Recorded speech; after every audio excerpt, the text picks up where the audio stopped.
Hello friends, welcome to Tale Times. I am your narrator and let's begin our story. Rebirth of Villainous in Novel, Episode 2. सम्राट ने gift निकाला। ये एक black colour का soft खूबसूरत sweater था, उसके साथ मैचिंग स्कार्फ। उसी समय लतिका किचन से बाहर आए। सम्राट के हाथ में स्वेटर और स्कार्फ देखकर उन्होंने कामना को प्यार से डांटा। कामना, जब तुमने इतनी मेहनत से गिफ्ट तैयार किया था तो सम्राट बाबा को अपने हाथों से क्यों नहीं दिया? ऐसे बाहर रखने से खो जाता तो? कामना हक्की बक्की रह गई। ये उसने नहीं दिया था, उसने गिफ्ट तैयार जरूर किया था, लेकिन वो तो उसके कमरे में ही है। वो उसे कल बर्थडे के दिन देना चाहती थी। अब लतिका की गलतफहमी भी स्वाभाविक है। बिना फिंगरप्रिंट के कोई अंदर आ नहीं सकता था। माथुर फैमिली के अलावा उनके और कामना के ही फिंगरप्रिंट से गेट खुलता था। टेबल पर बैठे हुए किसी ने ये गिफ्ट तैयार नहीं किया होगा। ईवा को तो उन्होंने दिमाग से ही निकाल दिया। उन्होंने नहीं सोचा ईवा भी घर आ सकती है, और वैसे भी ईवा एक बिगड़ी हुई लड़की है जो सिर्फ अपने बारे में सोचती है। उसे कहाँ किसी का बर्थडे याद रहेगा, और सिलाई कढ़ाई तो उसके लिए दूर की बात है। और रही बात कामना ने बाहर क्यों छोड़ दिया गिफ्ट, वो इसलिए क्योंकि उनकी बेटी शर्मा गई होगी। कल भी वो शर्मा रही थी। कामना ने जब अपनी माँ को इतना खुश देखा, उसे लगा उसकी माँ ने ये गिफ्ट बाजार से खरीद कर दिया होगा। उन्हें पता होगा कि वो अपनी पढ़ाई में बहुत बिजी हैं। कामना को ये झूठ अच्छा तो नहीं लगा कि बाजार की खरीदी हुई चीज का क्रेडिट वो खुद ले, लेकिन अगर वो मना करेगी तो माँ की बेइज्जती होगी। कामना ने सिर झुका लिया। उसकी खामोशी में ही उसकी सहमति थी। समर ने भी सम्राट को बर्थडे विश किया। हैप्पी बर्थडे भैया, इस बार मैं आपके लिए कोई गिफ्ट नहीं ला पाया, लेकिन अगले साल पक्का। सम्राट को उसकी कोई बात सुनाई नहीं दे रही थी। वो अपने हाथों में उस स्वेटर और स्कार्फ को देखे जा रहा था। स्कार्फ पर ग्रे कलर से एम्ब्रॉयडरी भी हो रही थी। सम्राट ने कामना की तरफ देखा। तुमने अपने हाथों से तैयार किया है? कामना ने कोई जवाब ना देकर सिर झुका लिया। तुम्हें कढ़ाई करनी आती है? सम्राट ने फिर पूछा। कामना ने जवाब नहीं दिया तो लतिका अपनी बेटी की तरफ से तुरंत बोल उठी, साहब मैं पहले बुनाई कढ़ाई का काम करती थी, कामना भी कभी कभी मेरी मदद कर देती थी। सम्राट की मुठियां कस गई। उसने कढ़ाई पर उंगली फिराई जहां नाम कड़ा हुआ था, ईवा। और ये दोनों माँ बेटी सामने से झूठ बोल रही हैं। सम्राट को सच पता था। ये बात उसने फिलहाल अपने मन में रखी। खाना खाने के बाद उसने घर की मेड मीना को अपने स्टडी रूम में बुलाया। मीना लतिका से बहुत पुरानी मेड थी। वो राधा के साथ इस घर में आई थी और उन्होंने कभी शादी भी नहीं की थी, इसलिए राधा के चारों बच्चों को वो अपना ही समझती थी। मीना उम्र में ज्यादा होने के कारण घर का पूरा काम नहीं कर पाती थी, इसलिए राधा ने लतिका को काम पर रख लिया मीना की हेल्प के लिए। सम्राट ने बात शुरू की, मीना आंटी, मुझे आपसे कुछ बात करनी है। ये लतिका आंटी कैसी है? मतलब आपको कुछ अजीब लगता है उनके बारे में? मीना एक पल तो हैरान रह गई। देखिए, आप घबराए नहीं, जो भी आपके मन में है आप बेझिझक मुझसे कहिए, मैं आपको अपने परिवार की सदस्य मानता हूँ, सम्राट ने कहा। मीना को इस बात की खुशी हुई और वो बोली, वैसे तो लतिका काम करने में मेहनती है, लेकिन क्या? लेकिन कभी कभी मुझे उसकी कुछ बातें अजीब लगती हैं। जैसे एक दिन मैंने उसे समर बाबा से बात करते हुए सुना था। वो उनसे कह रही थी कि अब उनके हाथ कभी ठीक नहीं होंगे, उन्हें पूरी जिंदगी इसी तरह गुजारनी पड़ेगी। और राधा बेटी आज भी ईवा को याद करके रोती है। सबको पता था समर इस बात से चिढ़ता था, लेकिन लतिका जानबूझकर उसे उकसाती थी, उसके कान में जहर भरती थी। सम्राट को लतिका और कामना पर बहुत गुस्सा आया। अपने हाथों में पकड़े स्वेटर को देखकर वो एकदम से उठा, कार की चाबी उठाई और निकल गया। रात के 8 बज रहे थे जब वो पुरानी हवेली पहुंचा। दादा दादी टीवी देख रहे थे। सम्राट, इतनी रात को क्या काम था? दादाजी ने पूछा। मुझे लगता है ये ईवा से मिलने आया है, दादी माँ ने सम्राट से पहले ही जवाब दे दिया, क्योंकि आज ही ईवा ने सम्राट को गिफ्ट दिया था। हाँ दादी माँ, कहाँ है ईवा? अपने स्टडी रूम में, दादी माँ ने कहा। फिर कठोर आवाज में बोली, सम्राट मैं बता रही हूँ, अगर आज तुमने ईवा को डांटा या मुंह फुलाया तो मुझसे बुरा कोई नहीं होगा। मैं समझती हूँ तुम ये सब उसके भले के लिए कर रहे हो, जिससे वो सुधर जाए, लेकिन अब वो बदल गई है। तुम उसे बेवजह डांटते रहोगे तो एक दिन वो खुद तुम सब से इतनी दूर हो जाएगी कि तुम पछताते रह जाओगे। मैं समझ गया दादी माँ। सम्राट जल्दी से ईवा के कमरे की ओर बढ़ गया। उसने दरवाजे पर दस्तक दी। अंदर से ईवा की मीठी आवाज, आई कम इन, तो सम्राट अंदर चला गया। ईवा डेस्क पर बैठी मेडिकल रिपोर्ट्स लिख रही थी। सम्राट को देखकर वो एक पल को हैरान रह गई। उसे लगा था मेड आई होगी दूध देने। ईवा ने मेडिकल रिपोर्ट्स अपने कॉलेज नोट्स के नीचे दबा दी। सम्राट ईवा के पास आया और घुटनों के बल नीचे बैठ गया जिससे वो ईवा के बराबर रह सके। ईवा एकदम से पीछे हो गई। उसे बिल्कुल पसंद नहीं था कोई उसके जरा भी पास आए। सम्राट चौंक गया। उसने देखा मासूम ईवा की आंखें लाल हो रखी हैं जैसे वो कम सोती हो। सम्राट ने अपनी आवाज नम्र करके धीरे से कहा, ईवा मैंने तुम्हारा गिफ्ट देखा, मुझे बहुत पसंद आया। थैंक यू मेरा जन्मदिन याद रखने के लिए। ईवा ने कोई जवाब नहीं दिया। क्या तुम मुझसे गुस्सा हो या मुझसे डरती हो? सम्राट ने पूछा। ईवा ने फिर कोई जवाब नहीं दिया लेकिन अब साफ था कि वो उससे गुस्सा है। आज पहली बार सम्राट को समझ आया कि उसने कितनी बड़ी गलती की है। उसने कहा, ईवा मैं नहीं चाहता कि तुम वो इंसान हो जिसने अपने भाई को धक्का दिया, लेकिन मैं ये भी नहीं समझना चाहता कि समर ऐसा है जिसने इतना बड़ा झूठा इल्जाम लगाया। तुम दोनों ही मेरे बच्चों की तरह हो। परिवार में सबके लिए किसी एक को चुनना मुश्किल है। सम्राट ईवा और समर से 10 साल बड़ा था। उसे आज भी याद है जब वो स्कूल से घर आता था, नन्ही सी ईवा और नन्हा सा समर आकर उसके दोनों पैरों से लिपट जाते थे। ईवा को मीठा बहुत पसंद था और समर को आइसक्रीम। अगर वो उन्हें नहीं देता तो ठुमक कर चले जाते सागर भाई के पास। सम्राट के लिए दोनों में से एक को चुनना नामुमकिन था। अचानक उसे एहसास हुआ कि जब से समर का एक्सीडेंट हुआ है ईवा ने उसे एक बार भी भैया नहीं पुकारा। सम्राट ने ईवा को देखा। ईवा मुझे भैया कहकर बुलाओ। ईवा ने मुंह फेर लिया और अपने सामने रखा केक सम्राट के आगे कर दिया। इतनी आसानी से ये माफी नहीं मिलने वाली थी। इस पल सम्राट को दादी माँ की बात याद आई, अगर अब भी तुमने उसे डांटा तो वो हमेशा के लिए तुमसे दूर हो जाएगी। सम्राट कुछ देर वहीं रहा। उसने केक खा लिया और ईवा के होमवर्क में भी मदद की, लेकिन ईवा ने एक बार भी उसे भैया नहीं पुकारा। सम्राट सोचने लगा और कितना इंतजार करना होगा ईवा के मुंह से भैया सुनने के लिए। सम्राट सोचने लगा और कितना इंतजार करना होगा ईवा के मुंह से भैया सुनने के लिए। नीचे आकर सम्राट ने दादा दादी से कहा कि वो ईवा को वापस घर ले जाना चाहता है। दादी माँ गुस्सा हो गई, तुम लोगों ने ईवा को समझ क्या रखा है? जब मन किया छोड़ दो, जब मन किया ले जाओ। हम दोनों बुढ़े जरूर हैं लेकिन अपनी पोती का ध्यान रख सकते हैं। सम्राट ने मदद के लिए दादाजी को देखा। मेरी तरफ मत देखो, मैं भी तुम्हारी दादी से सहमत हूँ। ये हवेली हमेशा सूनी लगती थी। जब से ईवा यहाँ आए हैं घर में रौनक लौट आई है। मैं भी उसे वापस नहीं भेजना चाहता। दादी माँ अपने पति के जवाब से संतुष्ट दिखाई दी और सम्राट से कहा, मैंने तुम्हारे दादाजी के साथ मिलकर ये फैसला किया है। हम अपनी 80% जायदाद ईवा के नाम कर देंगे, बाकी का 20% तुम आठों भाई आपस में बांट लेना। सम्राट नाराज होकर बोला, दादी माँ मुझे आपकी प्रॉपर्टी नहीं चाहिए। आप चाहें ईवा को सारी संपत्ति दे दीजिए, मैं तो बस ईवा को घर ले जाना चाहता हूँ। सम्राट के पास खुद बहुत पैसा था। उसके इतनी बड़ी कंपनी थी। उनके माँ बाप ने ऐसे संस्कार दिए थे कि उन्हें सपने में भी संपत्ति का लालच नहीं था। नहीं, ईवा को मैं नहीं जाने दूंगी। अगर तुमने दोबारा ये बात उठाई तो मैं तुम्हें घर में घुसने नहीं दूंगी। दादी माँ ईवा के जाने के विचार से ही दुखी हो गई। दादाजी ने थोड़ा धैर्य से समझाया, सम्राट पहले समर के बारे में भी तो सोचो। उसी की वजह से तुमने ईवा को यहाँ भेजा था। ईवा वहाँ जाएगी तो दोनों बच्चों में विवाद होगा। इससे अच्छा है पहले तुम समर की सर्जरी के बारे में सोचो। सम्राट के पास इसका कोई जवाब नहीं था। हार मानकर वो चला गया।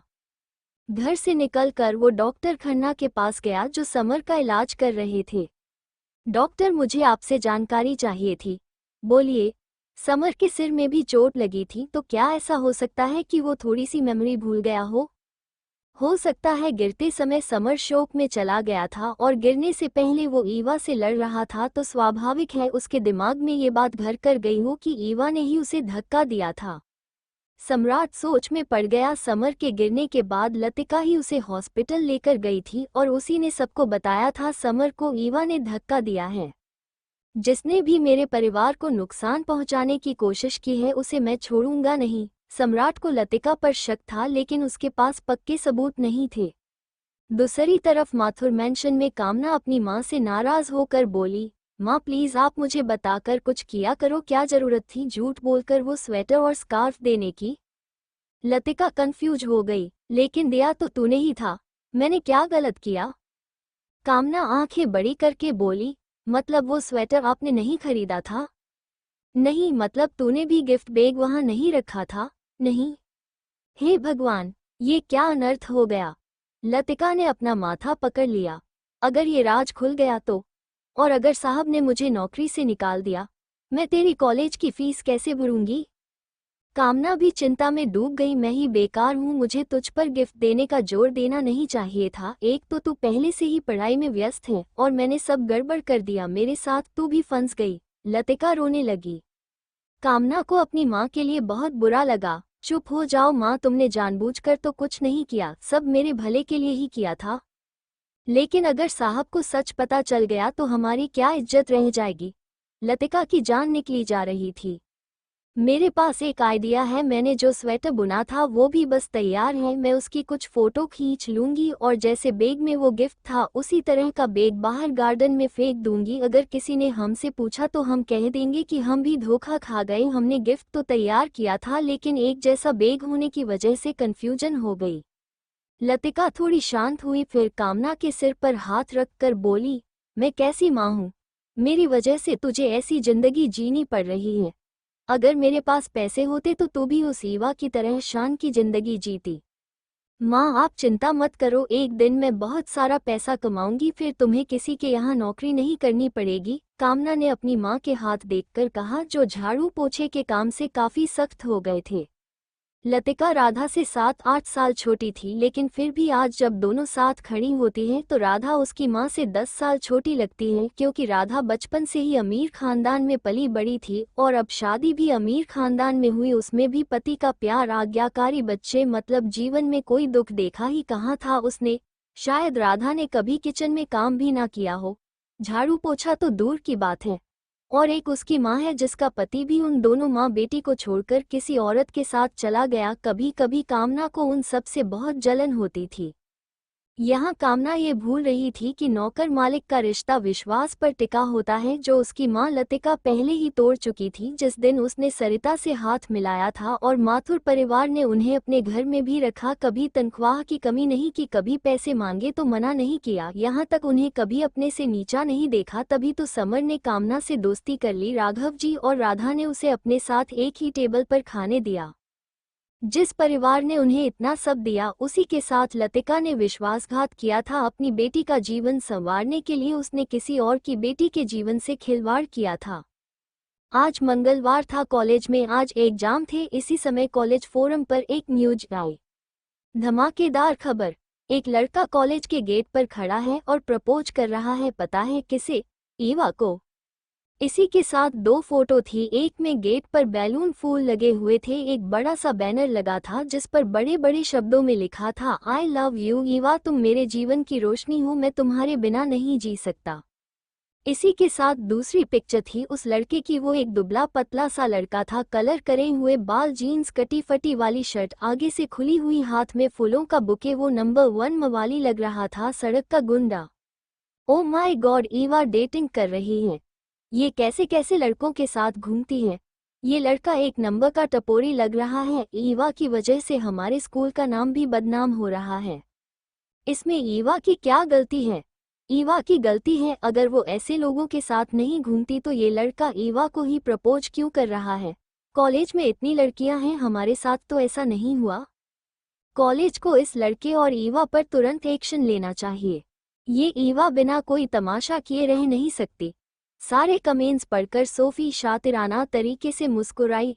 अब आएगा मजा, मुझसे पंगा लेने चली थी। विनय भाई ने भी क्या टपोरी ढूंढा है ईवा के लिए। अब तो ईवा किसी को मुंह दिखाने लायक नहीं रहेगी।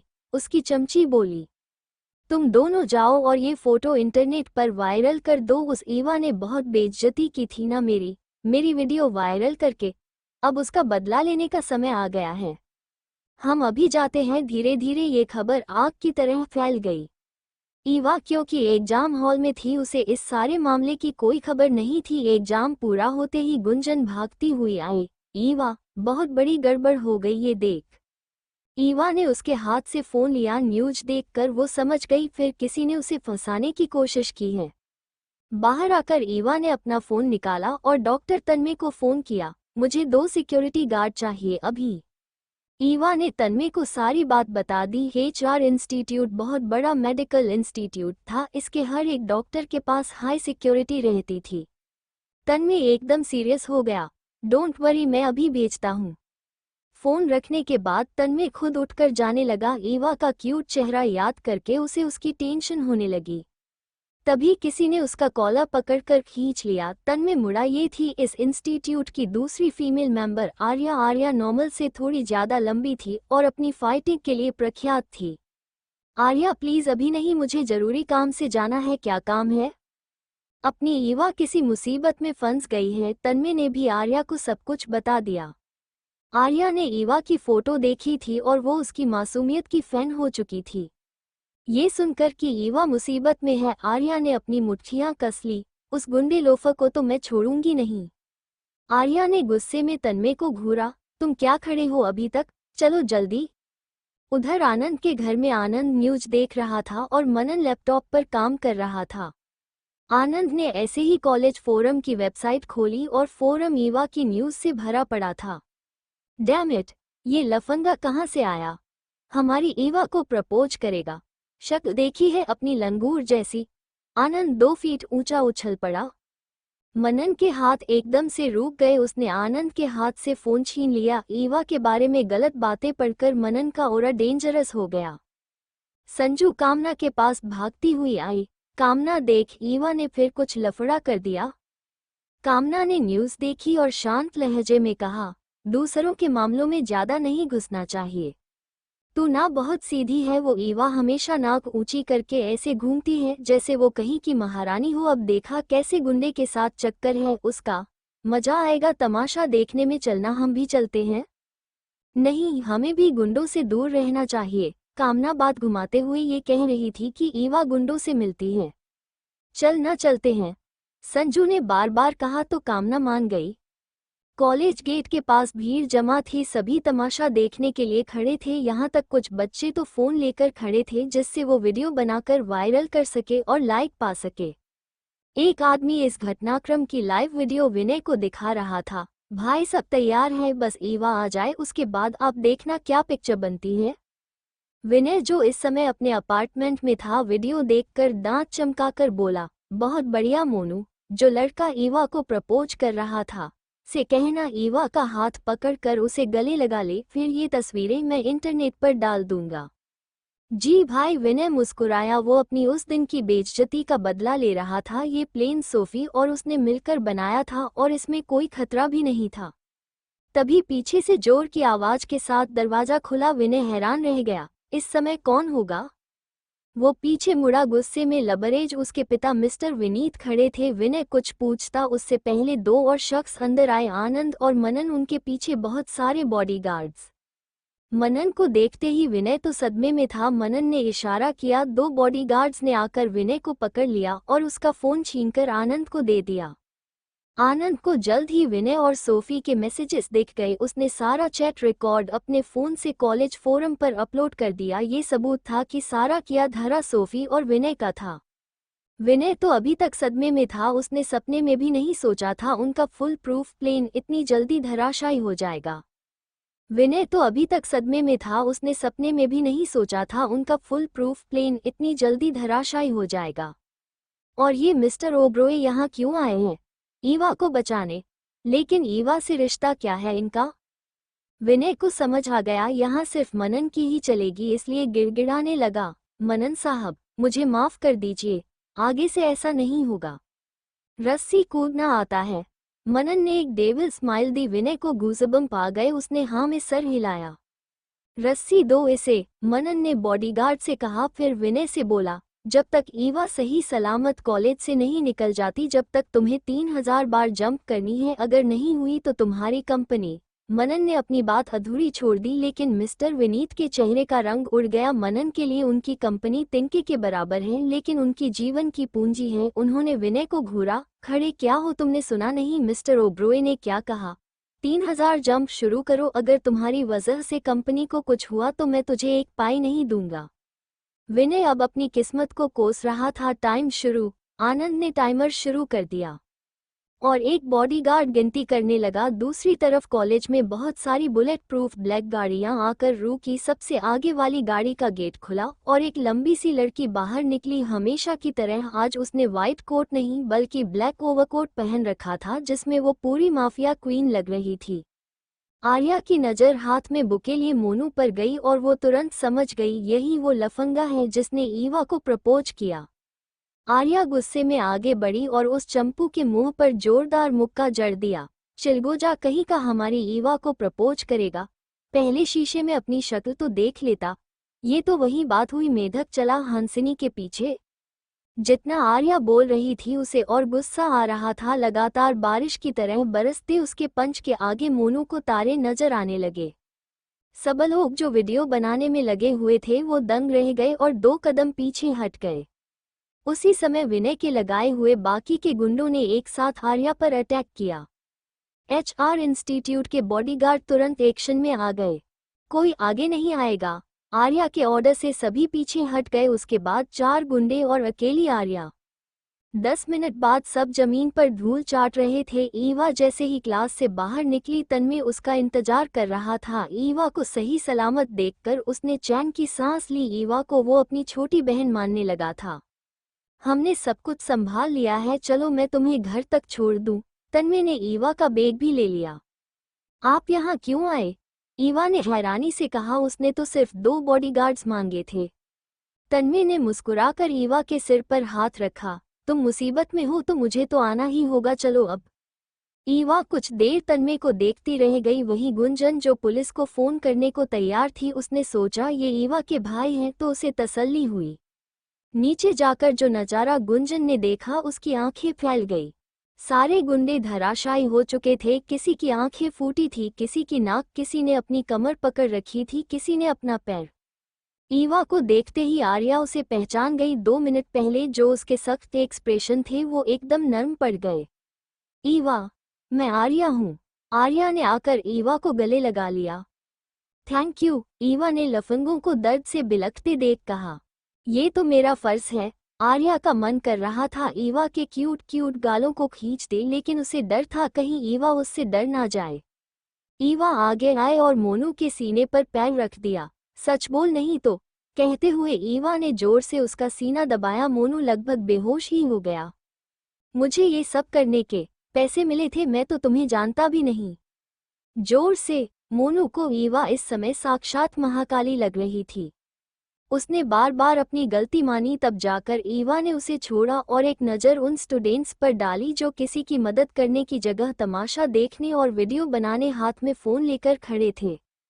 किसी की ईवा से नज़रें मिलाने की हिम्मत नहीं हुई। जिन्होंने भी ईवा के खिलाफ गलत कमेंट्स करे थे उनके सिर झुक गए। मनन और आनंद ये सब लाइव देख रहे थे। मनन के आदमी कॉलेज में मौजूद थे, लेकिन शायद अब उन्हें कुछ करने की ज़रूरत नहीं थी। लगता है ईवा को हमारी हेल्प नहीं चाहिए। और ईवा HR इंस्टीट्यूट को कैसे जानती है? आनंद हैरानी से बोला। वही मनन कुछ नहीं बोला, उसकी नज़र सिर्फ ईवा पर थी। सबसे बुरा हाल यहाँ सोफी का था। उसने सपने में भी नहीं सोचा था कि उसकी बाजी उल्टी पड़ जाएगी। आनंद ने जो पोस्ट किया था उसमें उसकी और विनय की सारी चैट रिकॉर्ड थी और सब में उसका नाम था। उसकी दोनों चमची डर गई। सोफी तो चेयरमैन की बेटी थी, लेकिन वो दोनों साधारण परिवार से थी। बॉस, ये सब कैसे हो गया? अब हम क्या करेंगे? सोफी जो पहले ही गुस्से में खौल रही थी, उन दोनों पर चिल्ला उठी। दोनों को बस बक बक करना आता है, इसके अलावा किसी काम धाम की नहीं हो दोनों ने सिर झुका लिया। तभी मिस्टर भूषण का फोन आया। मेरे ऑफिस में आओ फास्ट। सोफी का मुंह बन गया जैसे ही वो ऑफिस में घुसी। तड़ाक! एक जोरदार थप्पड़ उसके गाल पर पड़ा। सोफी ने गुस्से और अविश्वास में सिर उठाया। आपने मुझ पर हाथ उठाया? हाथ? मेरा बस चले तो तुम्हारा गला दबा दूं। मिस्टर भूषण बिफर पड़े। तो मार डालो, लो मार लो। सोफी फुफकारी। मिस्टर भूषण की दोबारा सोफी पर हाथ उठाने की हिम्मत नहीं हुई, क्योंकि सोफी उनकी इकलौती संतान थी। देखो क्या रायता फैलाया है तुमने। मेरी सारी इज्जत मिट्टी में मिलाना चाहती हो? इतना भी बड़ा कांड नहीं किया मैंने। आप तो चेयरमैन हैं ना, पोस्ट डिलीट करवा देना। सोफी ने ऐसे कहा जैसे कुछ हुआ ही ना हो, जैसे उसके पिता राजा हो। तुम्हारे दिमाग में वाकई भूसा है, मान गया मैं। अरे ईवा माथुर परिवार की लड़की है, माथुर परिवार की, तुम क्या मुझे कंगाल करना चाहती हो? तुम्हारे दिमाग में वाकई भूसा है, मान गया मैं। अरे ईवा माथुर परिवार की लड़की है, माथुर परिवार की, तुम क्या मुझे कंगाल करना चाहती हो? सोफी थोड़ा डर गई क्योंकि माथुर फैमिली वाकई बहुत पावरफुल थी, लेकिन फिर अकड़कर बोली, उसकी टेंशन नहीं है, ईवा बहुत बुरी है, उसने अपने भाई तक को नहीं छोड़ा, उसे सीढ़ियों से धक्का दे दिया, उसका परिवार तो खुद उससे नफरत करता है, वो उसके लिए सामने नहीं आएगा। ये बात सोफी ने कामना से सुनी थी, उसे लगा कामना समर की दोस्त है इसलिए उसे पता होगा, लेकिन कामना ने आज तक किसी को नहीं बताया कि वो माथुर परिवार की मेड की बेटी है और उन्हीं के घर में रहती है। मिस्टर भूषण ने गुस्से में सोफी का माथा ठोका, तुम पागल हो क्या? अरे ईवा उनका खून है, जो कुछ हुआ वो उनके परिवार का मामला है, तुम्हें उससे पंगा नहीं लेना चाहिए था। आप वैसे ही डर रहे हो, पिछली बार भी उस ईवा ने कुछ नहीं किया था। मुझे कुछ नहीं सुनना, अभी के अभी ईवा के घर चलो और उससे माफी मांगो, मिस्टर भूषण ने कहा। मैं माफी, वो भी उस ईवा से? कभी नहीं। सोफी ऐसे चिल्लाई जैसे किसी ने उससे जलते हुए कोयलों पर चलने को कह दिया हो। इससे पहले मिस्टर भूषण आगे कुछ कहते सोफी भाग गई, ये लड़की जरूर किसी दिन बड़ी मुसीबत में फंसेगी, मिस्टर भूषण बड़बड़ाए। वो सोफी को समझा समझा कर थक चुके थे।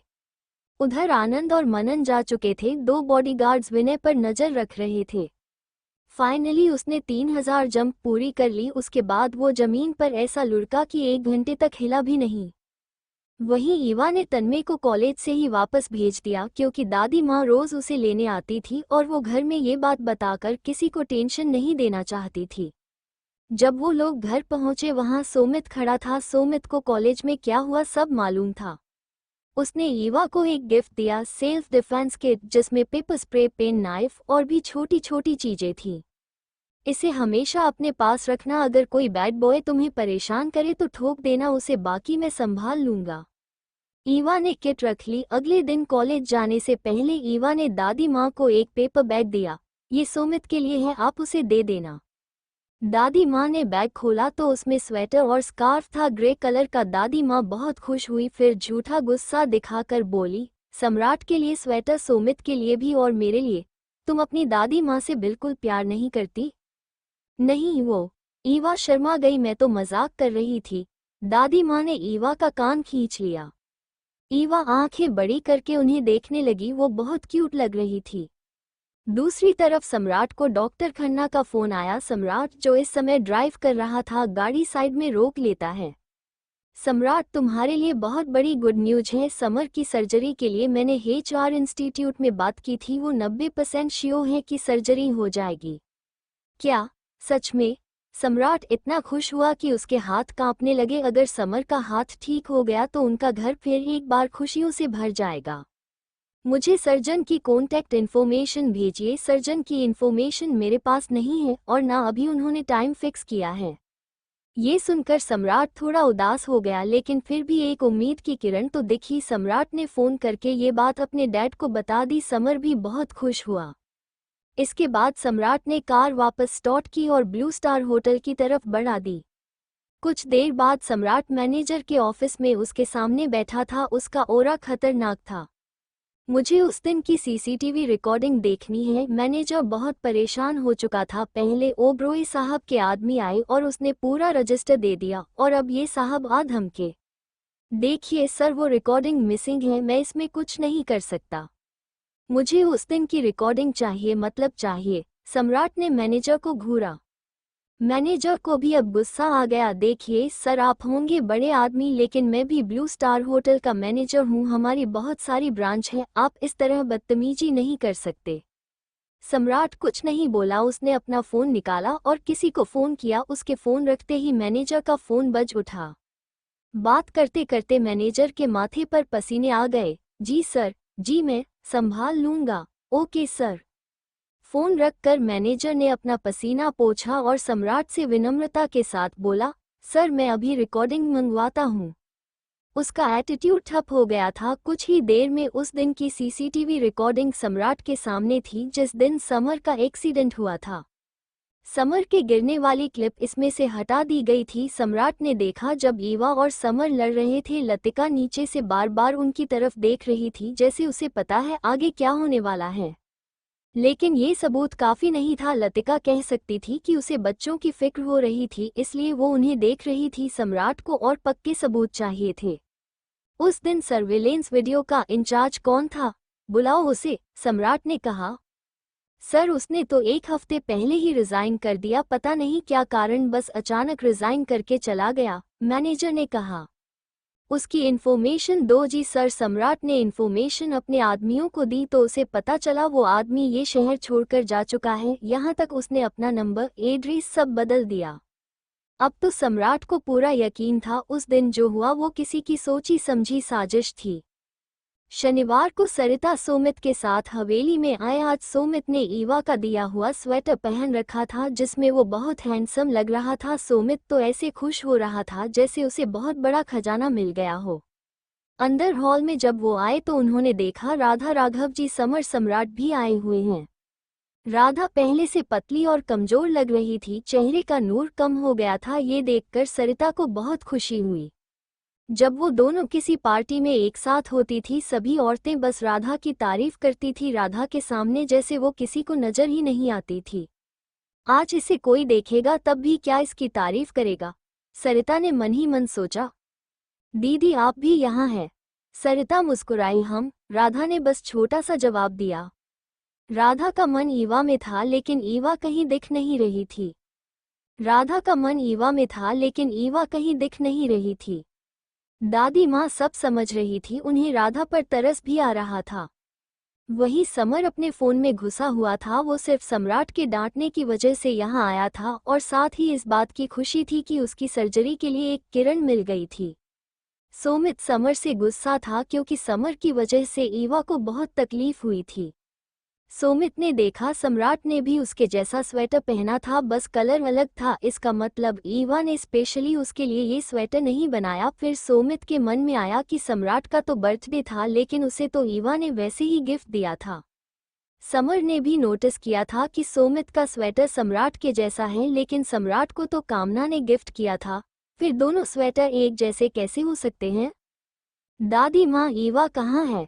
सोमित ने कहा। वो ईवा को स्वेटर के लिए थैंक यू कहना चाहता था। राधा और राघव जी भी माँ को देखने लगे। वो खुद जानना चाहते थे ईवा कहाँ है। आज तो कॉलेज की भी छुट्टी थी। मतलब तुम सिर्फ ईवा से मिलने आए हो, मुझसे नहीं? दादी माँ ने चाय पीते हुए कहा। मेरा वो मतलब नहीं था। सोमित ने सिर खुजलाया। ईवा यहाँ एडजस्ट तो हो गई ना माँ? राघव जी ने कहा। ईवा यहाँ बहुत अच्छे से रह रही है, मुझे बच्चों को संभालना आता है।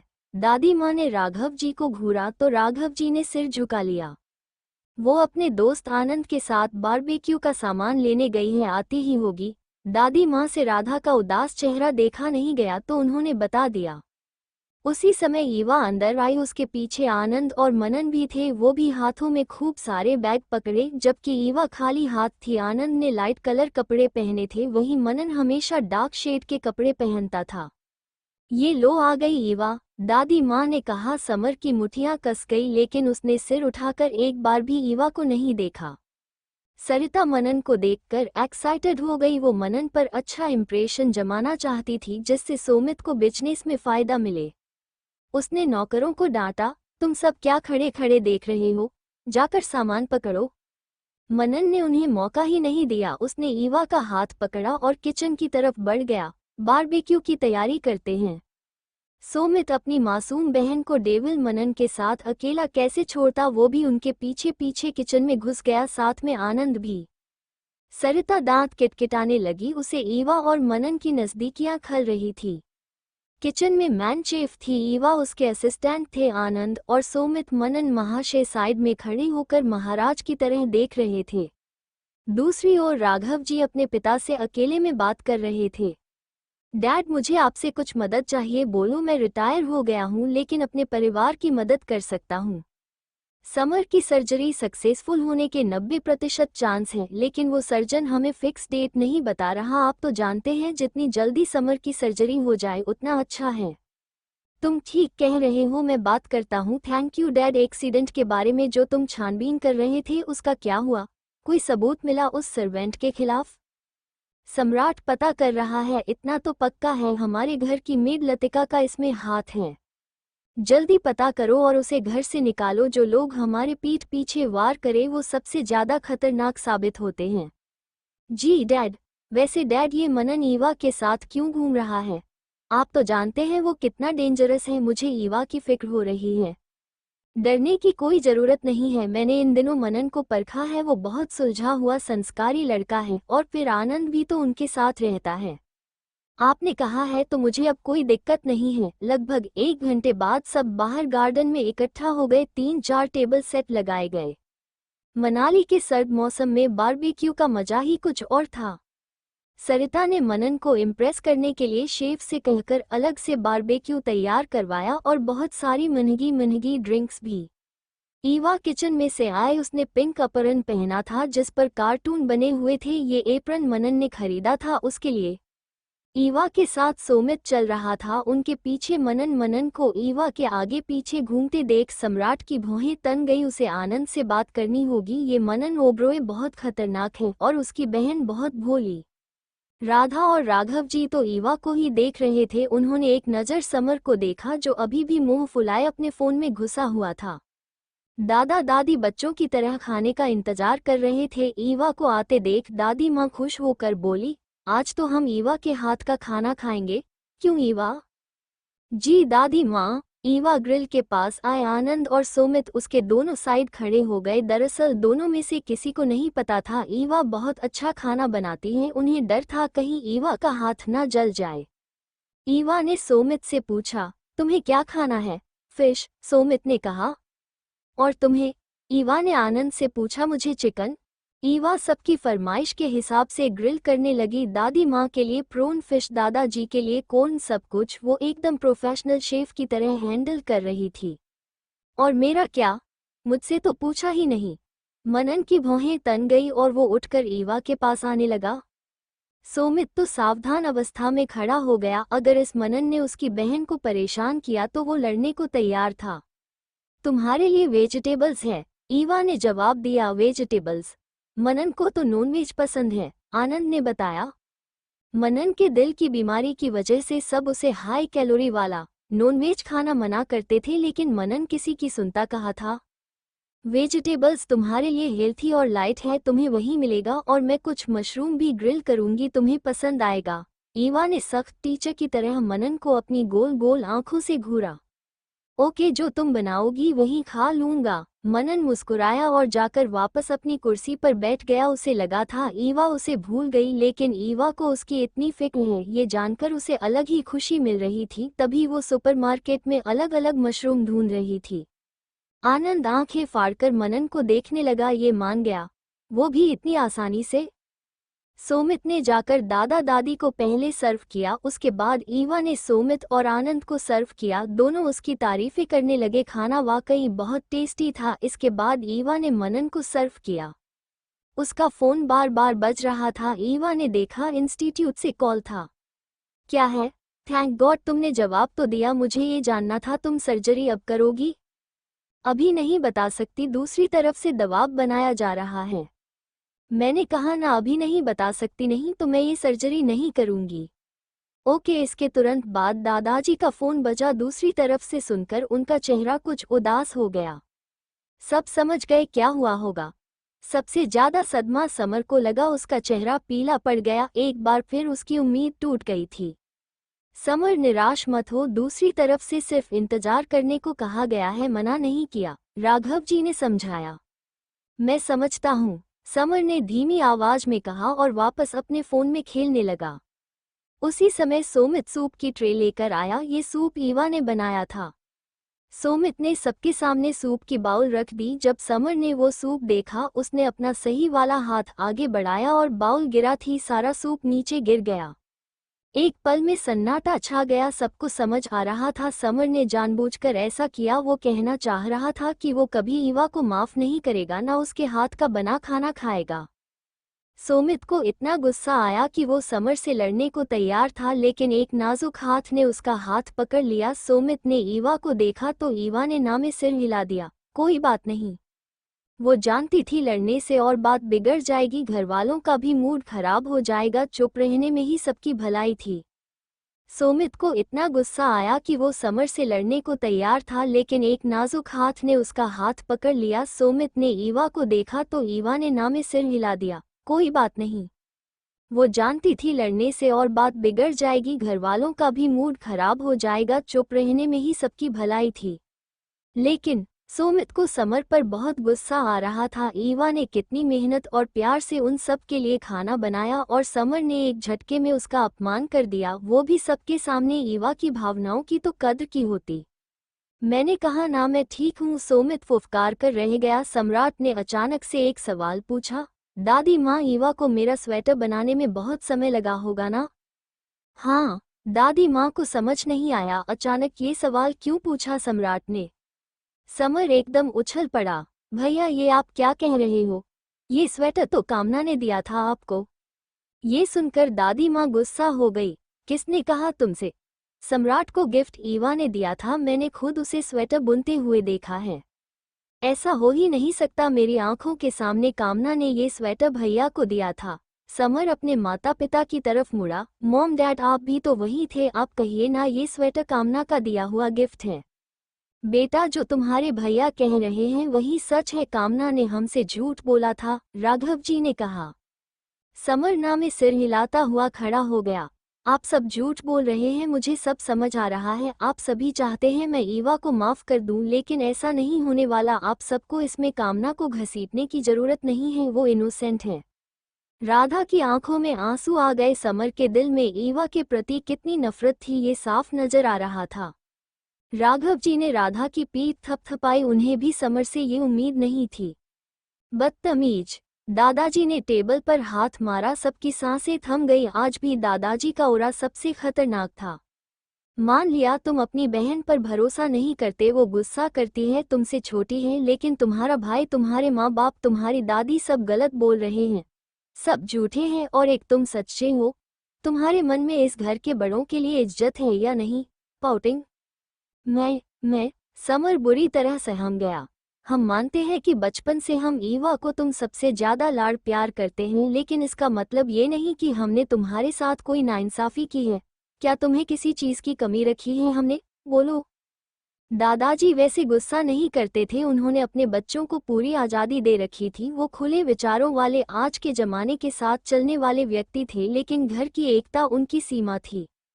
कोई भी सदस्य अगर अपने घर वालों का ही दुश्मन बन जाए तो घर को बर्बाद करने के लिए बाहर वालों की जरूरत नहीं है, घर की नींव खुद ही कमजोर हो जाती है।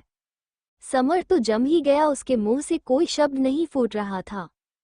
जब दादी माँ ने देखा दादाजी काफी गुस्सा है, वो बात संभालते हुए बोली, आप शांत हो जाए, ज्यादा गुस्सा करने से आपका ब्लड प्रेशर बढ़ जाता है। फिर समर की तरफ देखकर, समर बेटा, हम सब क्यों तुमसे झूठ बोलेंगे? तुम देखो, सम्राट और सोमित दोनों के स्वेटर एक जैसे हैं। अगर तुम्हारी दोस्त ने सम्राट को गिफ्ट दिया है तो सोमित को किसने दिया होगा? समर को भी ये अजीब लगा था। समर ने अपने मोम डैड की तरफ देखा और उसे गिल्टी फील हुआ। ईवा का गुस्सा उसने उन पर निकाल दिया। इट्स ओके बेटा, हम समझ सकते हैं तुम इस समय सदमे में हो, लेकिन तुम्हें समझना होगा कि हम तुम्हारी फैमिली हैं और हमेशा तुम्हारा भला चाहते हैं, राधा ने समझाया।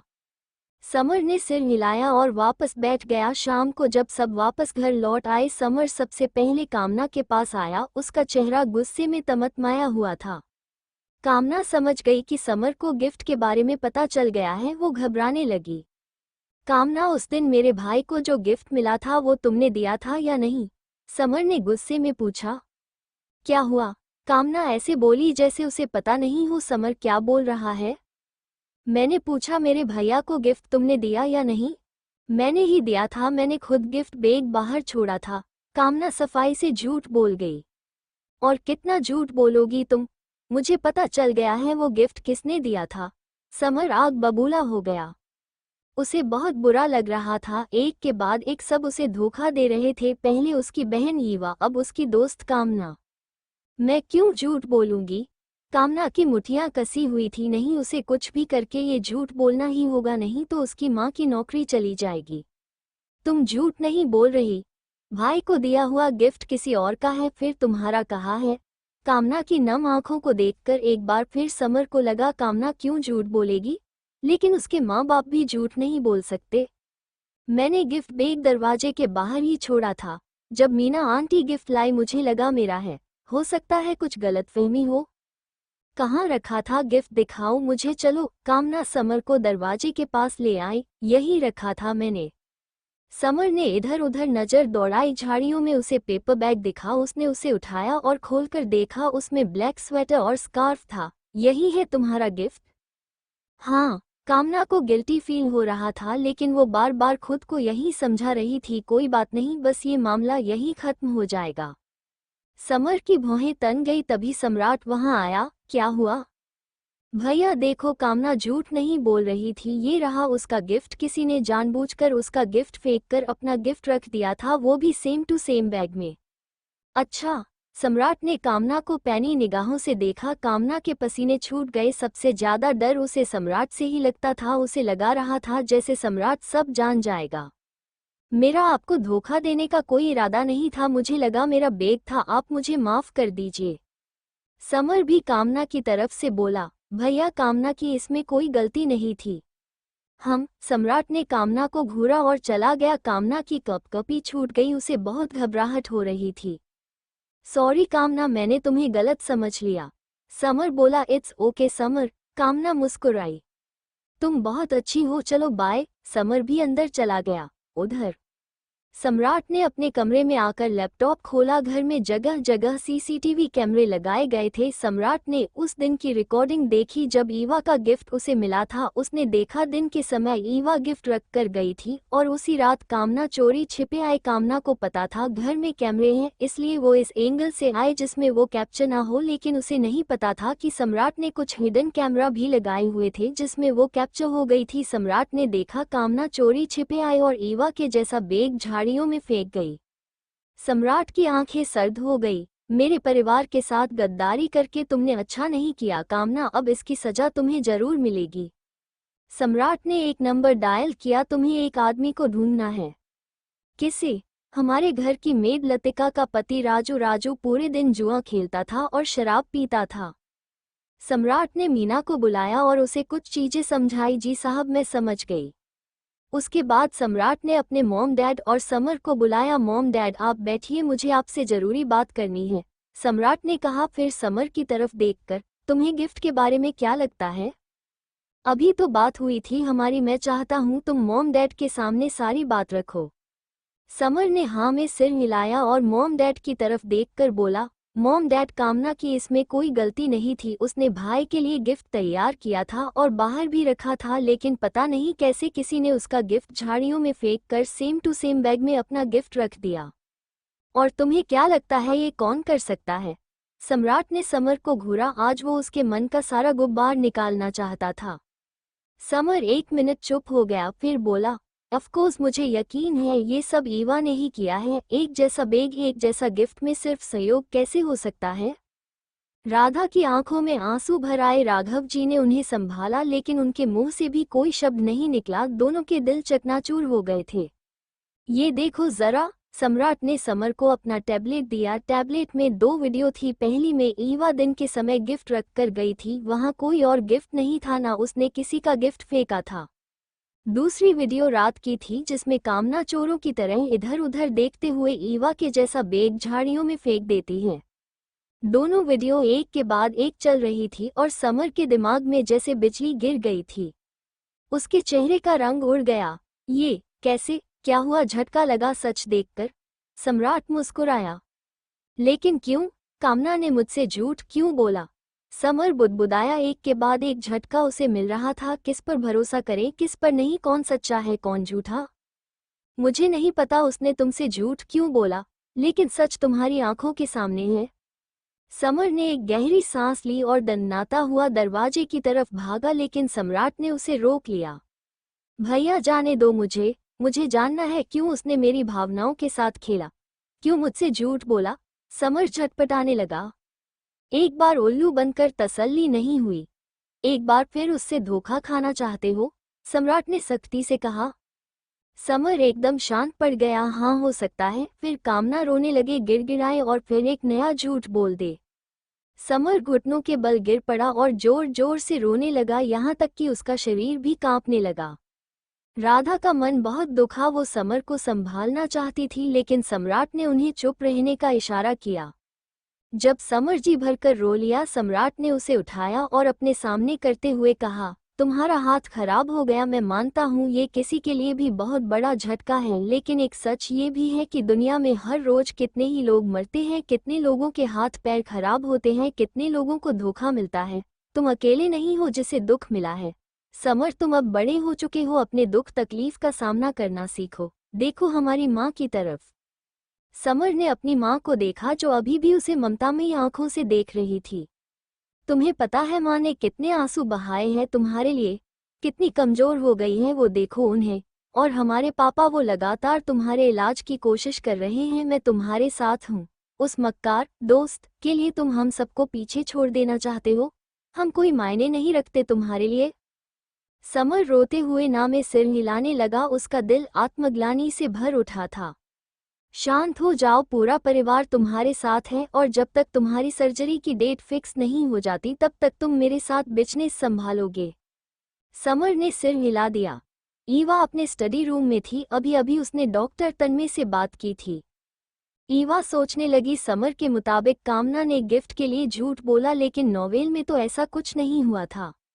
नोवेल से कुछ स्थितियां बदल गई थी। तभी उसके पास आनंद का मैसेज आया। अगर तुम गुस्सा हो तो मुझ पर निकाल सकती हो। आनंद और मनन उस समय कुछ नहीं बोल सके, क्योंकि ये ईवा के घर का मामला था, लेकिन आनंद समझता था ईवा को बुरा तो लगा ही होगा। समर ने जैसे सबके सामने उसका अपमान किया था। आई एम फाइन मनन तुम्हें ड्राइव पर ले जाना चाहता है। उसने तुम्हारा गुस्सा निकालने के लिए एक सरप्राइज भी तैयार रखा है। ओके, आई एम कमिंग, आनंद ने दादी माँ से कहा। वो ईवा को अपने घर खेलने लेकर जाना चाहता है। दादी माँ ने हाँ कह दिया।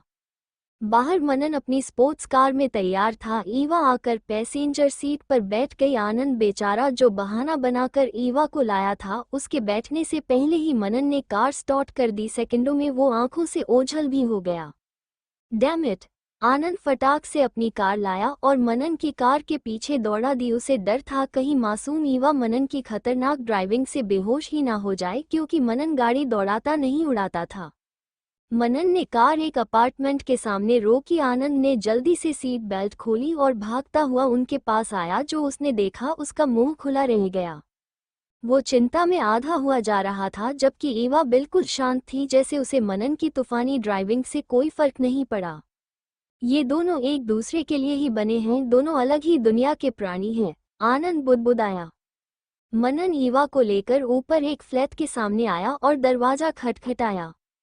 अंदर से विनय कछुए की चाल से आया और दरवाजा खोला। मनन की शक्ल देखते ही उसकी हवाएं उड़ गई। उसने दरवाजा वापस बंद करना चाहा कि मनन ने एक किक मारी और दरवाजा टूट गया। विनय नीचे लुढ़क गया। मनन भाई, मुझे बख्श दो, तुमने तो मुझसे बदला ले लिया था ना, अब क्या चाहिए? विनय नीचे लुढ़क गया। मनन भाई, मुझे बख्श दो, तुमने तो मुझसे बदला ले लिया था ना, अब क्या चाहिए? 3000 जंप करके विनय का बुरा हाल था। हड्डियां दर्द से चूर चूर हो रही थी। अभी वो संभला भी नहीं था कि ये शैतान फिर आ धमका। वो मैंने बदला लिया था, अब जिसके साथ तुमने गलत किया वो बदला लेगी। मनन ने डेविल स्माइल दी और ईवा अंदर आई। मनन ने अपने बॉडीगार्ड्स को इशारा किया। उन्होंने जाकर विनय को पकड़ा और एक बॉडीगार्ड ने ईवा को बॉक्सिंग ग्लव्स दिए। ईवा ने मनन की तरफ देखा। तुम चाहो तो अपना बदला ले सकती हो, लेकिन तुम्हें डर लग रहा है तो। मनन बोल ही रहा था कि ईवा ने ग्लव्स पहने भी लिए। मनन मुस्कुराया। विनय का मन कर रहा था धरती फट जाए और वो उसमें समा जाए। ईवा, मुझे माफ कर दो, मैं तुम्हें कभी परेशान नहीं करूंगा, तुम्हें देखूंगा भी नहीं। विनय बॉडीगार्ड्स की पकड़ से छूटने की भरपूर कोशिश कर रहा था, लेकिन बॉडीगार्ड्स ट्रेन थे, उनकी पकड़ लोहे जैसी मजबूत थी। आनंद ने तो विनय की हालत देख सीटी ही बजा दी। तुम जैसे घटिया लोगों का यही हाल होना चाहिए। ईवा की फोटो वायरल करना चाहते थे ना? कभी सोचा है उसकी जिंदगी पर इसका क्या असर पड़ता? ईवा आगे बढ़ी और विनय के मुंह पर जोरदार पंच मारा। उसने अपनी पूरी ताकत नहीं लगाई थी, वो सिर्फ उसे सबक सिखाना चाहती थी जिससे विनय भविष्य में किसी के साथ ऐसा ना करे। विनय को लगा उसके दांत ही टूट जाएंगे। 5 मिनट बाद ईवा ने उसे छोड़ दिया और ग्लव्स उतार दिए। बॉडीगार्ड्स की पकड़ से छूटते ही विनय लुढ़क पड़ा। उसकी आंखें पांडा जैसी हो गई थी और गाल पर लाल निशान थे। पहले शरीर की हड्डियां दुख रही थी, अब पूरा ही शरीर दुख रहा था, इतना कि उससे बोला भी नहीं जा रहा था। मैं अब इस घर में नहीं रहूंगा। ये मनन तो मेरे पीछे ही पड़ गया। Loudly crying. अगले दिन संडे था और आज ईवा HR इंस्टीट्यूट जाने वाली थी। आर्या उसे पिक करने आई थी। इंस्टीट्यूट के गेट पर एक लड़का बीचों बीच खड़ा था। आर्या ने सिर बाहर निकाला। हटो सामने से। लड़का मुड़ा, वो केशव था। केशव ने आर्या को देखा तो पहचान गया। आर्या इंस्टीट्यूट की रिसर्चर है। वो उसके पास आया। मैम प्लीज आप मेरी माँ का केस देख लीजिए, उनकी हालत बहुत गंभीर है। तभी केशव की नज़र ईवा पर गई और वो हैरान रह गया। ईवा तुम यहाँ? ईवा ने इस बात कोई जवाब नहीं दिया। आर्या ईवा की तरफ मुड़ी। तुम जानती हो इस लड़के को? मेरे ट्यूटर हैं, ईवा ने कहा। ये सुनकर आर्या का एटीट्यूड केशव के प्रति थोड़ा नर्म पड़ गया। देखिए मिस्टर, आप हमारी वेबसाइट पर मैसेज भेज दीजिए, हम देख लेंगे। मैसेज किया था मैंने पर कोई रिप्लाई नहीं आया। केशव अपनी माँ की जान बचाने के लिए गिड़गिड़ाने को भी तैयार था। इसका मतलब है कि उनका इलाज हमारे पास नहीं है। आप सामने से हटिए, हमारा समय बहुत कीमती है। केशव निराश होकर पीछे हट गया। अंदर जाकर आर्या और तन्मय ने मिलकर ईवा को सबसे मिलवाया और उसका ऑफिस भी दिखाया। ईवा तुरंत काम पर लग गई। उसने अपने लैपटॉप पर ईमेल्स देखे। एक रिकॉर्ड केशव की मां का था जो आधे महीने पहले आया था। केशव की मां को एक रेयर ब्लड डिसीज थी। ये केस तन्मय को दिया गया था और तन्मय ने अभी इस केस को होल्ड पर डाल रखा था। अभी ईवा के पास तन्मय और आर्या बैठे थे। ईवा ने तन्मय से पूछा, ये केस तुमने होल्ड पर क्यों डाला हुआ है? अभी मेरे पास एक केस पहले से है, वो हो जाए फिर ये केस देखता हूँ, तन्मय ने कहा। मैं तुम्हारे केस में मदद करूंगी, उसके बाद हम इस ब्लड केस को साथ करेंगे। ओके, तन्मय ने हाँ कह दिया। वैसे भी उसके पिछले केस में ईवा ने बहुत हेल्प की थी। लेकिन आर्या के कान खड़े हो गए। ईवा तुम केशव को पसंद तो नहीं करती, तभी तो उसकी माँ का केस पर्सनली हैंडल करना चाहती हो? ऐसा कुछ नहीं है दीदी, ईवा ने कहा। नॉवेल के मुताबिक केशव की माँ समय पर इलाज न मिलने पर मर गई थी। उसके बाद केशव भले ही अमीर बन गया लेकिन वो हमेशा गुस्से में और नफरत में रहता था और उसकी दुश्मनी मनन से हुई। नॉवेल के मुताबिक मनन मर जाएगा। ईवा की आंखों के सामने मनन का चेहरा घूम गया। मनन ने हमेशा उसकी मदद की थी, इसलिए वो नहीं चाहती थी मनन को कुछ भी हो। केशव की मां के इलाज के बदले वो उससे कुछ मांगना चाहती थी, पैसे नहीं, सिर्फ एक वादा। आर्या को ये सुनकर तसल्ली हुई। केशव बस से वापस जा रहा था कि उसे HR इंस्टीट्यूट से कॉल आया। हेलो केशव जी, हमारे रिसर्चर आपकी मां का केस लेने को तैयार हैं। आप उन्हें हमारे इंस्टीट्यूट में ले आइए और सारी फॉर्मेलिटी पूरी कर दीजिए। केशव का चेहरा खिल उठा। जहां उसने उम्मीद छोड़ दी थी, उसे यकीन नहीं हो रहा था कि उसकी मां का इलाज संभव है। क्या मैं आपसे एक सवाल पूछ सकता हूं? जी, क्या आप बता सकते हैं ये केस अचानक क्यों लिया गया? ये हम नहीं बता सकते, हमारी ड्यूटी सिर्फ आपको इन्फॉर्म करने की थी। ओके। फोन रखने के बाद केशव के दिमाग में ईवा का चेहरा घूम गया। क्या मेरी माँ का केस लेने में ईवा का हाथ हो सकता है? लेकिन कैसे? ईवा उन लोगों को कैसे जानती है? अगले दिन सोमवार था और ईवा कॉलेज आई थी। लंच टाइम में उसे एक अननोन नंबर से मैसेज आया। इस नंबर से उसे पहले भी मैसेज आ चुका था। दरअसल दूसरी पार्टी उसकी मदद करना चाहती थी, लेकिन बदले में उन्हें उससे किसी का इलाज करवाना था जिसके लिए अभी तक ईवा राजी नहीं हुई थी। आप जिस सर्विलेंस वीडियो की तलाश में हैं, हमें उसका एक सुराग मिला है। क्या? हमें वीडियो तो नहीं मिली, लेकिन ये पता चला है कि वीडियो क्लिप आपकी चाची सरिता के पास सुरक्षित हैं। और ये कैसे पता चला? हमने उस दिन के सर्विलेंस इंचार्ज को ढूंढ निकाला है, उसने सब उगल दिया। आपकी चाची ने उसे पैसे दिए थे इस शहर को छोड़कर जाने के लिए, उसी से सब जानकारी मिली है। ठीक है, मैं तुम्हारी मदद करने को तैयार हूँ, लेकिन मुझे वो आदमी भी चाहिए। डोंट वरी, वो अब दोबारा इस शहर को छोड़कर नहीं जा पाएगा। हमने उस पर नज़र रखी हुई है, हम जल्दी वो वीडियो भी ढूंढ लेंगे। वैसे आपको एक और बात बतानी थी, हमारे अलावा कोई और भी उस आदमी को ढूंढ रहा है। कौन? इसकी जानकारी तो नहीं है, लेकिन वो इसी शहर का है। Okay thank you. ईवा ने उस आदमी की वीडियो अपने फ़ोन में सेव कर ली, लेकिन ये काफ़ी नहीं था। उसे अपनी बेगुनाही साबित करने के लिए उस एक्सीडेंट की फुल वीडियो चाहिए थी। ईवा देख, कॉलेज फोरम पर एक धमाकेदार खबर वायरल हो रही है। ईवा ने जैसे ही अपना फ़ोन रखा, गुंजन उसके पास भागती हुई आई। ईवा ने देखा वो खबर कामना के बारे में थी, या कहे कि कामना के पिता के बारे में। कुछ तस्वीरें वायरल हो रही थी जिसमें कामना के पिता राजू पहले सिक्योरिटी गार्ड से लड़ रहे थे, फिर कॉलेज मैनेजमेंट से। उसके बाद एक तस्वीर में कामना भी अपने पिता से बहस कर रही थी, लेकिन क्योंकि ये सब पिक्चर थी, पता नहीं चल रहा था कौन क्या कह रहा था। राजू एक बेहद ही घटिया किस्म का आदमी था। वो हमेशा झूठ बोलता था, ईमानदारी का तो कोई काम वो करता ही नहीं था। जुआ और शराब उसकी लत थी। देखने में वो अच्छा दिखता था, उसका चेहरा कामना से मिलता था। कामना अपने पिता पर ही गई थी, लेकिन राजू का पहनावा टपोरी वाला ही था। ईवा को नहीं पता था क्यों सारी घटनाएं समय से पहले हो रही हैं। नोवेल में तो राजू इस समय नहीं आया था, वो बहुत बाद में आया था, जब कामना का कॉलेज पूरा हो चुका था और वो केशव से प्यार करती थी। केशव ये जानकर कि कामना का पिता इतना घटिया इंसान है, उससे नफरत नहीं करता बल्कि दया करता है और राजू को डरा धमका कर भगा देता है। उसके बाद से राजू कभी कामना को परेशान नहीं करता। कॉलेज फोरम में कमेंट्स आ रहे थे, ये कामना के पापा है। मुझे नहीं लगता कामना कितनी समझदार और सुलझी हुई है, ये आदमी तो कहीं से उसके पापा नहीं लगते। हाँ, और कामना के पापा तो बिजनेसमैन हैं, ये आदमी कहाँ से बिजनेसमैन लगता है। और कामना तो मिस्टर आनंद की पार्टी में भी गई थी, और वो समर की भी क्लोज फ्रेंड है, वो जरूर हाई क्लास फैमिली से होगी। दूसरी ओर कामना प्रिंसिपल ऑफिस से अभी अपनी क्लास में आई थी। क्लास में फिलहाल कोई टीचर नहीं था। कामना के एंटर करते ही सब उसे देखने लगे। कामना सिर झुकाकर आई और अपनी सीट पर बैठ गई। संजू भागती हुई उसके पास आई। कामना, वो आदमी सच में तुम्हारे पापा है? वॉट? कामना चौंक गई। उसे नहीं पता था कि ये खबर पूरे कॉलेज में फैल गई थी।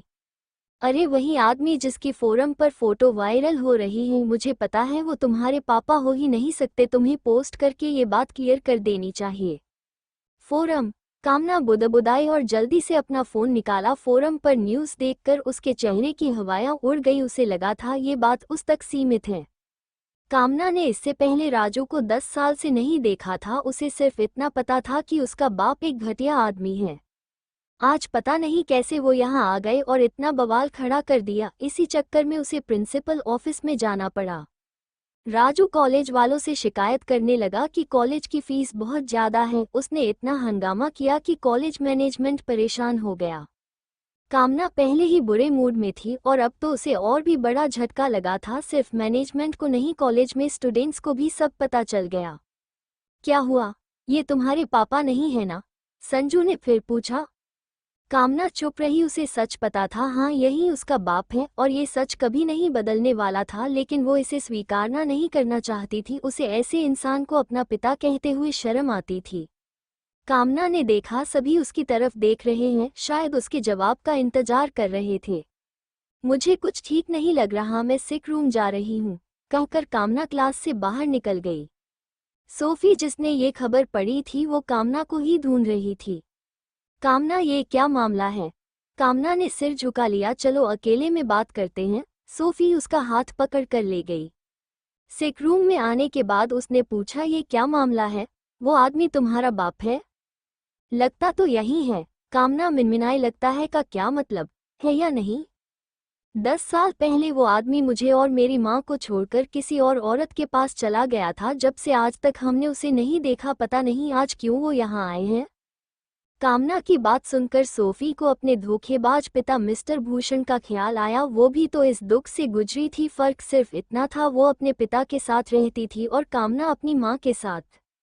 सोफी ने कामना के कंधे पर हाथ रखा। तू चिंता मत कर, मैं समझती हूँ तेरी तकलीफ। कामना ने शुक्रगुजार नजरों से सोफी को देखा। थैंक यू सोफी, मुझे नीचा ना देखने के लिए। थैंक यू कैसा? इसमें तेरी कोई गलती नहीं है। हमारे माँ बाप हम खुद नहीं चुन सकते। कामना ने सिर हिलाया। वैसे अब तू इस मामले को कैसे हैंडल करेगी? मुझे तो कुछ समझ नहीं आ रहा, कामना परेशान होकर बोली। मेरे हिसाब से तो किसी को सच मत बोल। कॉलेज में सबको लगता है तेरे पापा बिजनेसमैन हैं। अगर उन्हें सच्चाई पता चली तो सब तेरी मजाक बनाएंगे।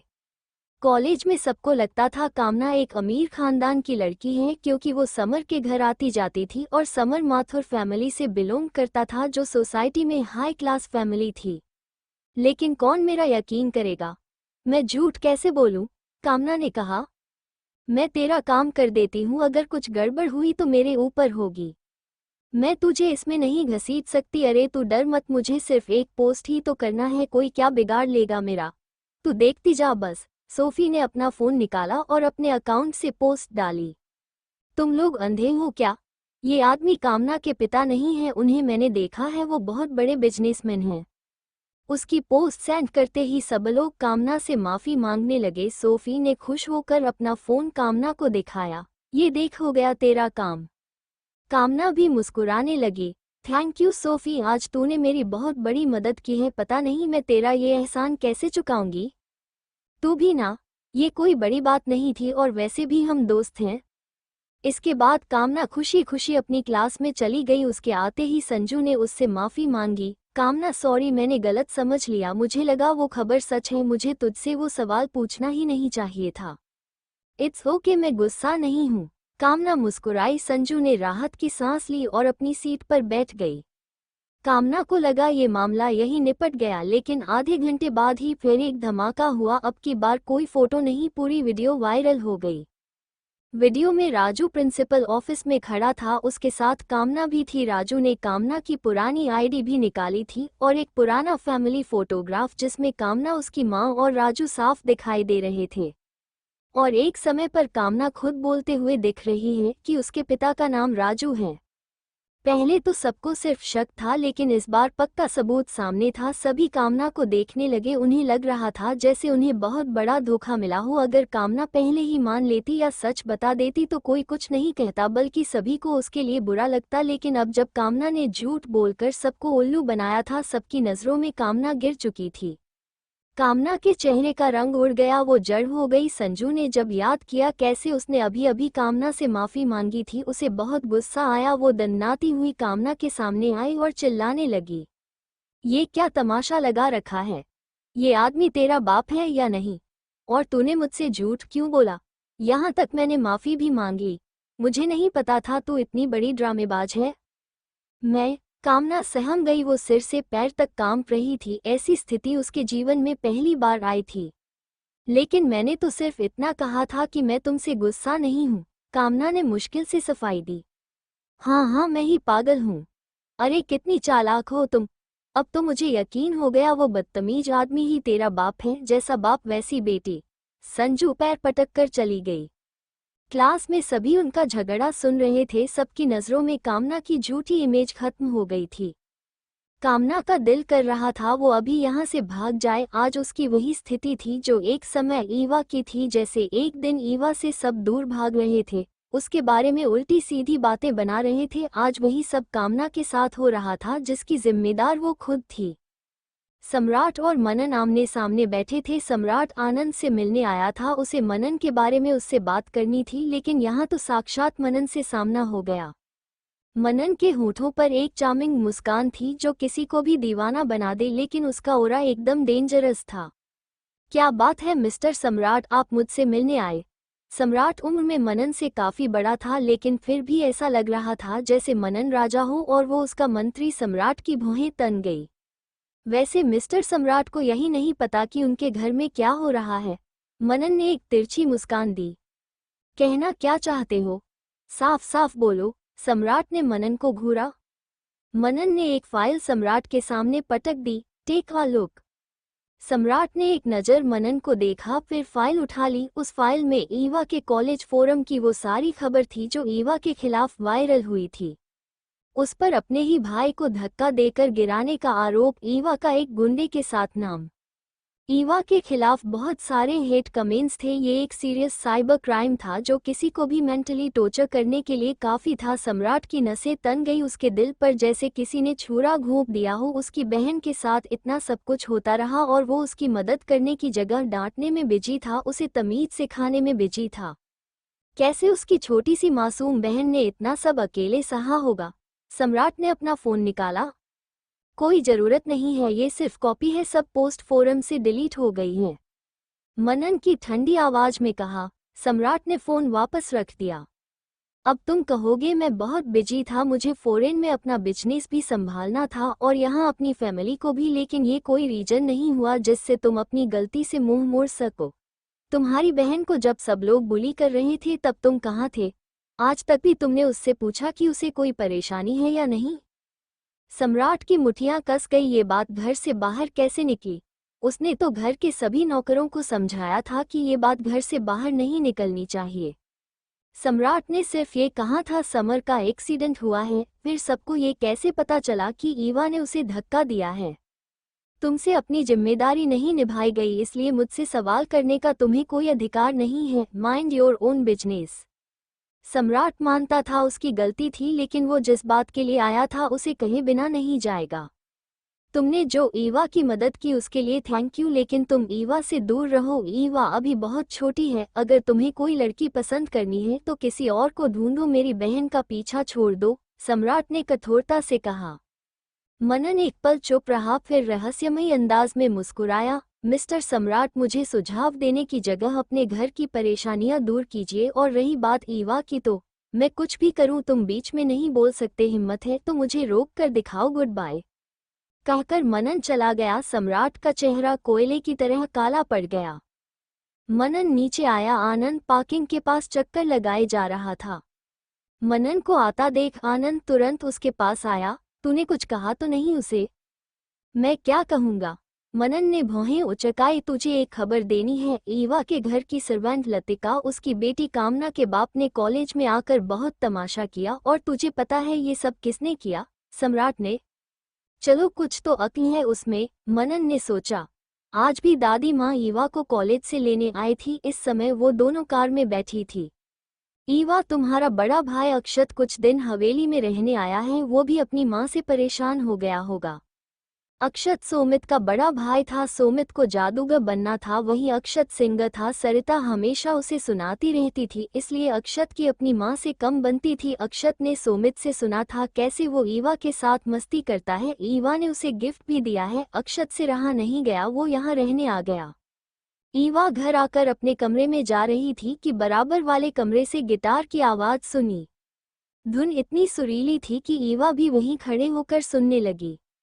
तभी म्यूजिक रुका और दरवाजा खुला। एक बेहद हैंडसम लड़का बाहर निकला। अक्षत के बाल सिल्की ब्राउन थे, आंखें नशीली थी, उसके बहुत सारे फैंस थे। ईवा को देखकर वो मुस्कुराया। Cry baby.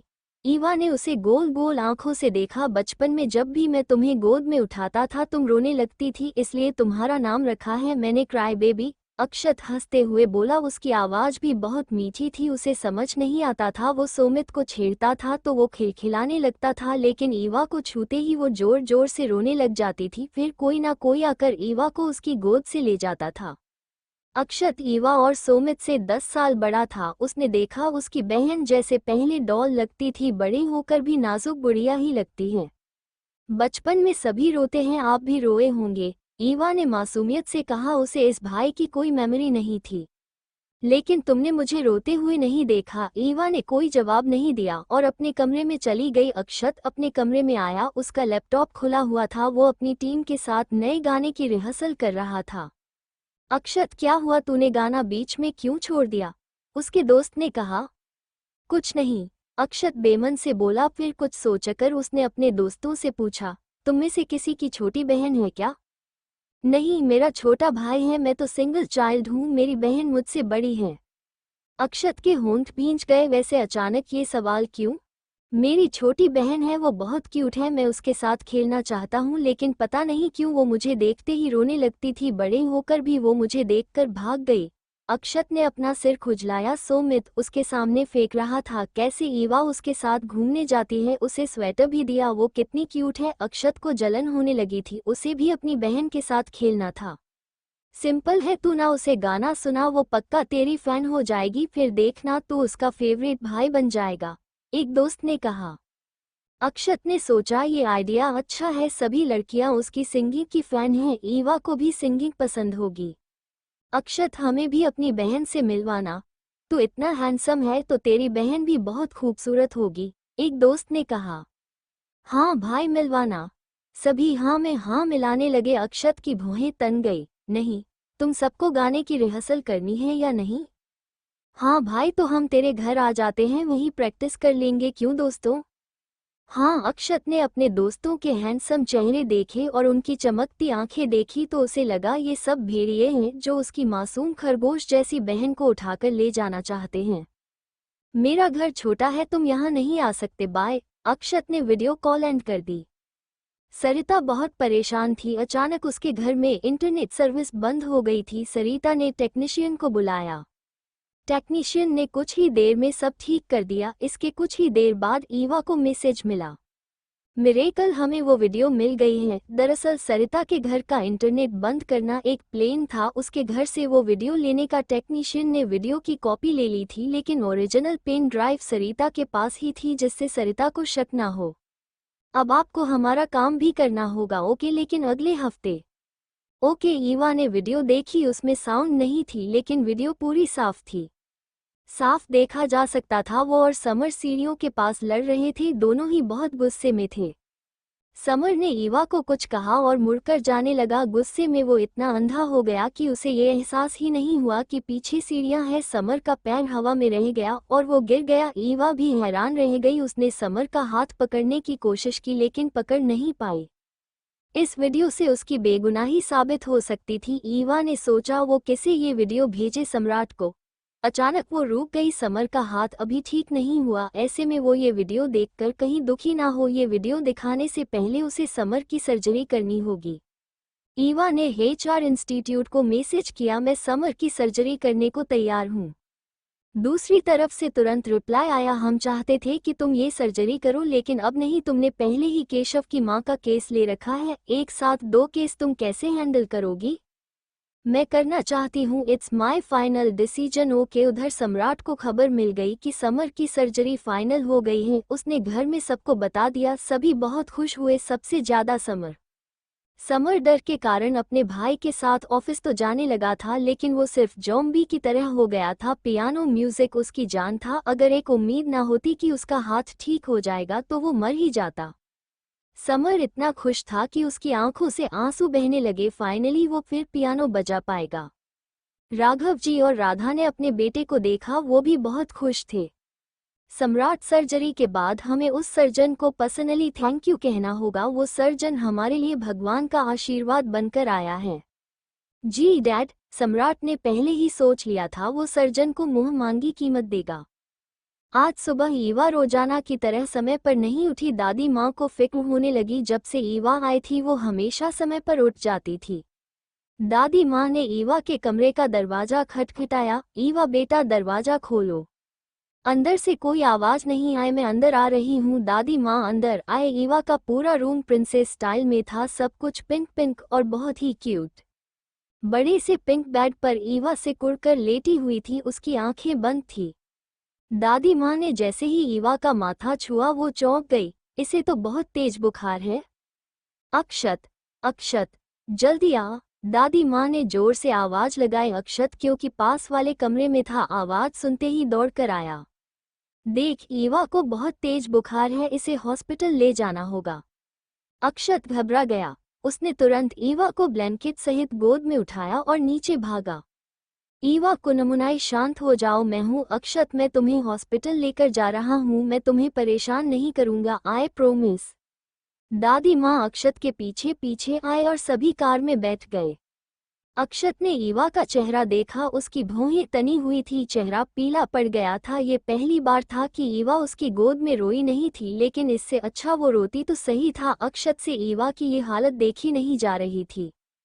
डॉक्टर ने बताया ईवा को बहुत तेज बुखार है। उन्होंने ईवा को आईवी ड्रिप लगाई। कुछ देर बाद ईवा का बुखार हल्का हो गया, लेकिन अभी भी उसका चेहरा सफ़ेद था। वो बहुत कमज़ोर लग रही थी। 1 घंटे बाद ईवा ने कुनमुनाकर आंखें खोली। तुम उठ गई? ईवा ने देखा उसके पास अक्षत बैठा था। क्या ये इतनी देर से यहीं है? ईवा ने सोचा। दादी माँ भी अंदर आए। वो गुस्से में थी। डॉक्टर कह रहे थे तुमने बहुत समय तक बुखार सहन किया, इसलिए तुम्हारी हालत इतनी बिगड़ गई।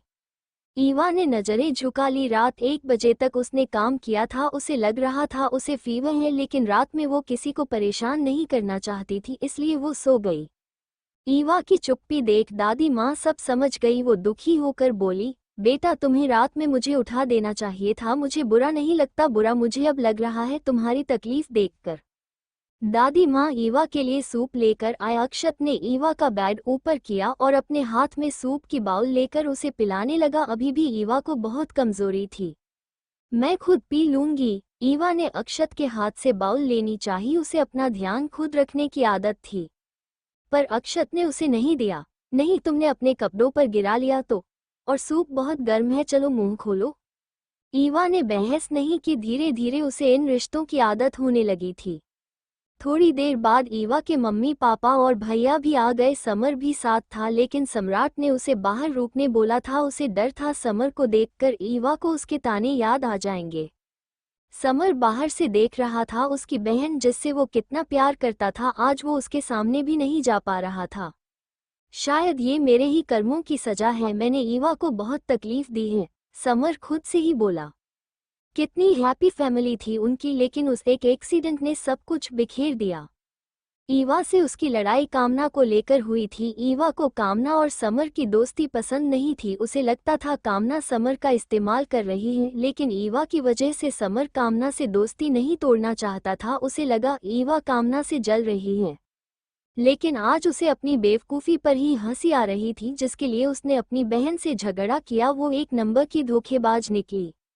तुम दोनों समर के पास जाओ, यहाँ हम हैं संभालने के लिए, दादी माँ ने कहा। उन्हें पता था समर की सर्जरी होने वाली है, लेकिन राधा ईवा को छोड़कर जाने को तैयार नहीं थी। माँ को यहीं रहने दीजिए दादी, मैं उधर सब संभाल लूंगा, सम्राट ने कहा। उसी समय एक लड़की दन्नाती हुई अंदर आई। उसके पीछे चश्मा चढ़ाते हुए एक लड़का भी आया। आर्या ने किसी पर ध्यान नहीं दिया। वो सीधे ईवा के पास गई। उसने ईवा का माथा छुआ। क्या हुआ? तुम बेहोश हो गई? तुम्हें अभी भी बुखार है क्या? माथा अभी भी गर्म है? इसके बाद आर्या ने टेबल पर रखी ईवा की मेडिकल रिपोर्ट उठाई। तुमने सीटी स्कैन करवाया और एमआरआई? तन्वी ने देखा। सभी उन्हें ऐसे देख रहे थे जैसे इंसानों की दुनिया में एलियन घुस आए हैं। ओहो, हम ईवा के फ्रेंड्स हैं, तन्वी ने कहा। उसे पता था ईवा ने अपने परिवार को अपने एचआर इंस्टीट्यूट ज्वाइन करने का सच नहीं बताया है। ये सुनकर सभी ने उन पर यकीन कर लिया। शाम को सोमित भी ईवा से मिलने आया। आज उसका कॉलेज था, इसलिए वो सुबह नहीं आ पाया था। सरिता नहीं आए। वो सास ससुर के सामने अक्षय से बहस नहीं करना चाहती थी। ईवा से मिलकर सोमित घर चला गया। सुबह फिर उसे कॉलेज जाना था। अक्षत ईवा के पास ही रुका था। दरअसल डॉक्टर ने ईवा को 2 दिन हॉस्पिटल में रहने को ही कहा था। घर आकर सोमित ने सरिता को ईवा की तबीयत के बारे में बताया। सरिता को वैसे भी कोई फर्क नहीं पड़ता था ईवा जिए या मरे। सोमित, जाकर मेरा कंप्यूटर देखना। चल नहीं यहाँ, सरिता ने कहा। सोमित हाँ बोलकर स्टडी रूम में गया और कंप्यूटर ठीक करने लगा। उसने सिस्टम रिबूट पर डाल दिया। बैठे बैठे उसकी नज़र म्यूजिक प्लेयर पर गई। वो उसे उठाकर देखने लगा कि अचानक उसमें से एक पेन ड्राइव निकलकर गिर गई। सोमित को उत्सुकता हुई। उसने पेन ड्राइव अपने लैपटॉप में लगाकर देखा। उसमें एक ही वीडियो थी, लेकिन वो वीडियो देखते ही सोमित की आंखें बड़ी हो गई। इस वीडियो से तो ईवा की बेगुनाही साबित हो सकती है। तभी पीछे से सरिता आए। लैपटॉप पर चलती वीडियो देखकर उसकी आंखें फैल गई। उसने तुरंत पेन ड्राइव निकाल दी। कितनी बार कहा है, बिना पूछे मेरी चीजों को हाथ मत लगाया कर। माँ वो वीडियो मुझे दे दो, मैं ताऊजी को दिखाऊंगा तो सब ठीक हो जाएगा, कोई ईवा को बुरा नहीं कहेगा। मैं ये वीडियो नहीं दे सकती, तुम इस बात को यहीं भूल जाओ और जाओ यहाँ से, सरिता ने कठोर आवाज में कहा। पर क्यों माँ, क्यों? बड़े पापा की फैमिली कितनी अच्छी है, आप ऐसा क्यों कर रही हैं? इस एक वीडियो से उनके घर की खुशियाँ लौट आएंगी। अच्छे हैं। तू बहुत भोला है, नहीं समझेगा ये दुनिया कितनी स्वार्थी और मतलबी है। तेरे दादा दादी ईवा को और उस सम्राट को पसंद करते हैं, अपनी सारी संपत्ति उनके नाम कर देंगे और हमें क्या मिलेगा? ठहंगा। लेकिन मैं ऐसा नहीं होने दूंगी, नहीं होने दूंगी। मुझे वो संपत्ति चाहिए भी नहीं, ना मेरे किसी भाई को। हम अपनी काबिलियत से कमा सकते हैं। माँ आप प्लीज़ मुझे जाने दीजिए। आपको नहीं पता इस वीडियो से ईवा की बेगुनाही साबित हो सकती है, फिर कोई उस पर उंगली नहीं उठाएगा, कोई उसे परेशान नहीं करेगा। मैंने कहा ना नहीं। सरिता चिल्लाई, तू क्या चाहता है? तेरे पापा मुझे तलाक दे दे, तेरे दादा दादी मुझे घर से निकाल दे? नहीं माँ, ऐसा कुछ नहीं होगा। सोमित रोते हुए बोला, सब कुछ जानने के बाद तेरे दादाजी मुझे इस घर में रुकने देंगे? बोल। सोमित चुप हो गया। दादाजी सब कुछ बर्दाश्त कर सकते थे लेकिन धोखा नहीं। 8 साल की उम्र में मेरे पिताजी मर गए। हम बहुत गरीब थे। पिताजी के मरने के बाद मजबूरी में माँ को दूसरी शादी करनी पड़ी, लेकिन वो शराबी निकला। रोज शराब पीकर माँ को मारता था और मैं मजबूर होकर सिर्फ देख सकती थी। बहुत मुश्किल से मैं यहाँ तक पहुँची हूँ। तेरे पापा से शादी की है, अगर उन्होंने मुझे तलाक दिया तो मैं मर जाऊंगी। तू चाहता है कि तेरी माँ मर जाए? बोल। सोमित बिलखते हुए नीचे बैठ गया। वो अपनी माँ से बहुत प्यार करता था, लेकिन ईवा, वो भी तो उसकी छोटी बहन थी। सरिता नीचे बैठी और सोमित को गले लगाकर शांत कराने लगी। सोमित मेरी बात सुन, इस वीडियो के बिना भी ईवा को कुछ नहीं होगा। उसके दादी दादा माँ बाप सब है, तूने देखा है ना? वो सब आज भी उससे कितना प्यार करते हैं। लेकिन तूने ये वीडियो सबको दिखा दी तो तेरी माँ की जिंदगी बर्बाद हो जाएगी। मैं किसी को नहीं बताऊंगा। ये वीडियो मुझे आपके पास मिली, प्लीज मुझे वो पेन ड्राइव दे दो। माँ आपको नहीं पता ईवा ने कितना कुछ सहा है। आज भी सभी उसे विलियन समझते हैं, जिसने अपने भाई को धक्का दे दिया। पागल मत बन। तुझे उस लड़की की चिंता है, अपनी माँ की नहीं। और तुझे लगता है तेरा ये झूठ सब मान लेंगे? वो सम्राट कितना चालाक है, वो मुझ तक पहुंच ही जाएगा। मैं कोई रिस्क नहीं ले सकती, तू इस बात को यहीं भूल जा। सोच ले, तूने कुछ नहीं देखा। सोमित ने सरिता को दूर धकेल दिया। आप जाओ यहाँ से, मुझे अकेला छोड़ दो। ठीक है, दिमाग से काम ले, अभी मैं जा रही हूँ। सरिता के जाने के बाद सोमित जोर जोर से रोने लगा। सुबह का समय। सरिता लिविंग रूम में सोफे पर बैठी सोमित का इंतजार कर रही थी। सोमित जब नीचे आया उसकी आंखें सूजी हुई और लाल थी। ऐसा लग रहा था जैसे वहां सिर्फ उसका शरीर हो, आत्मा नहीं। सोमित, क्या डिसाइड किया तूने? सरिता उसके पास आए। पूरी रात उसे चिंता खाए जा रही थी। अगर सोमित ने ईवा का साथ दिया तो उसके लिए मुश्किल खड़ी हो जाती। मैंने कुछ नहीं देखा, सोमित ने सर्द आवाज में कहा। हाँ, उसने अपनी माँ को चुना, इसका मतलब वो ईवा का अपराधी बन गया। अब उसे कोई हक नहीं है ईवा का भाई कहलाने का। अब वो ईवा से कभी नजरें नहीं मिला पाएगा। सोमित को जाता देख सरिता को लगा जैसे उसका बेटा उससे बहुत दूर हो गया हो। उसके तीनों बेटों में सोमित सबसे लाडला था, क्योंकि वो उसे समझता था, उसके खिलाफ कोई काम नहीं करता था। लेकिन आज जैसे उनमें मीलों की दूरी आ चुकी थी। आज ईवा से मिलने और भी लोग आए, जिन्हें देखकर राधा हैरान रह गई। 3 आदमी थे, लगभग 50 की उम्र के। उन्होंने ब्लैक फॉर्मल सूट पहना था और काफी अच्छे स्टेटस के लग रहे थे। लेकिन कहाँ ईवा छोटी सी और कहाँ ये इतनी उम्र के, ये कैसे ईवा के दोस्त बन गए? मिसेज माथुर, हम मिस ईवा के शुभचिंतक हैं, हमें उनसे कुछ बात करनी थी, आगे वाले आदमी ने सम्मानपूर्वक कहा। माँ, मैं इन्हें जानती हूँ, ईवा ने कहा। मिस ईवा, हमारे बॉस ने आपके लिए मैसेज भेजा है, आप अपनी सेहत पर ध्यान दीजिए, आपको काम की टेंशन लेने की जरूरत नहीं है। Thank you. ईवा को पता था वो उस काम की बात कर रहे थे जो वीडियो के बदले उसे करना था। उनके जाने के बाद ईवा को उन्हीं की तरफ से एक वीडियो मिला। ये वीडियो कल रात सरिता के स्टडी रूम का था। इस हिडन टीम ने सरिता के घर में हिडन कैमरा लगाए थे। ईवा को सोमित और सरिता की बातचीत पता चल गई। उसकी भौहें सिकुड़ गई। अचानक उसे याद आया, नॉवेल में सोमित बिल्डिंग से कूदकर आत्महत्या कर लेता है, वो उससे भी पहले मर गया था। ईवा एकदम से उठी। क्या हुआ, तुम उठ क्यों गई? बाथरूम जाना है? नहीं माँ, मैं बाहर जा रही हूँ, मुझे बहुत जरूरी काम है, आप घर चली जाओ। ईवा ने अपने बैग में कुछ सामान रखा और मैसेज किया। मुझे कुछ बॉडीगार्ड्स चाहिए, वो अभी नीचे ही हैं, मैं उन्हें रुकने को बोल देता हूँ। लेकिन डॉक्टर ने तुम्हें 2 दिन रेस्ट करने को बोला है, कहाँ जा रही हो? ईवा। राधा ईवा के पीछे पीछे भागी। नीचे एक ब्लैक कार खड़ी थी। एक आदमी ने ईवा के लिए दरवाजा खोला। ईवा अंदर बैठ गई। ये वही लोग थे जो अभी ईवा से मिलने आए थे। राधा कुछ समझ पाती इससे पहले गाड़ी चली गई। राधा ने जल्दी से अपने पति को फोन किया।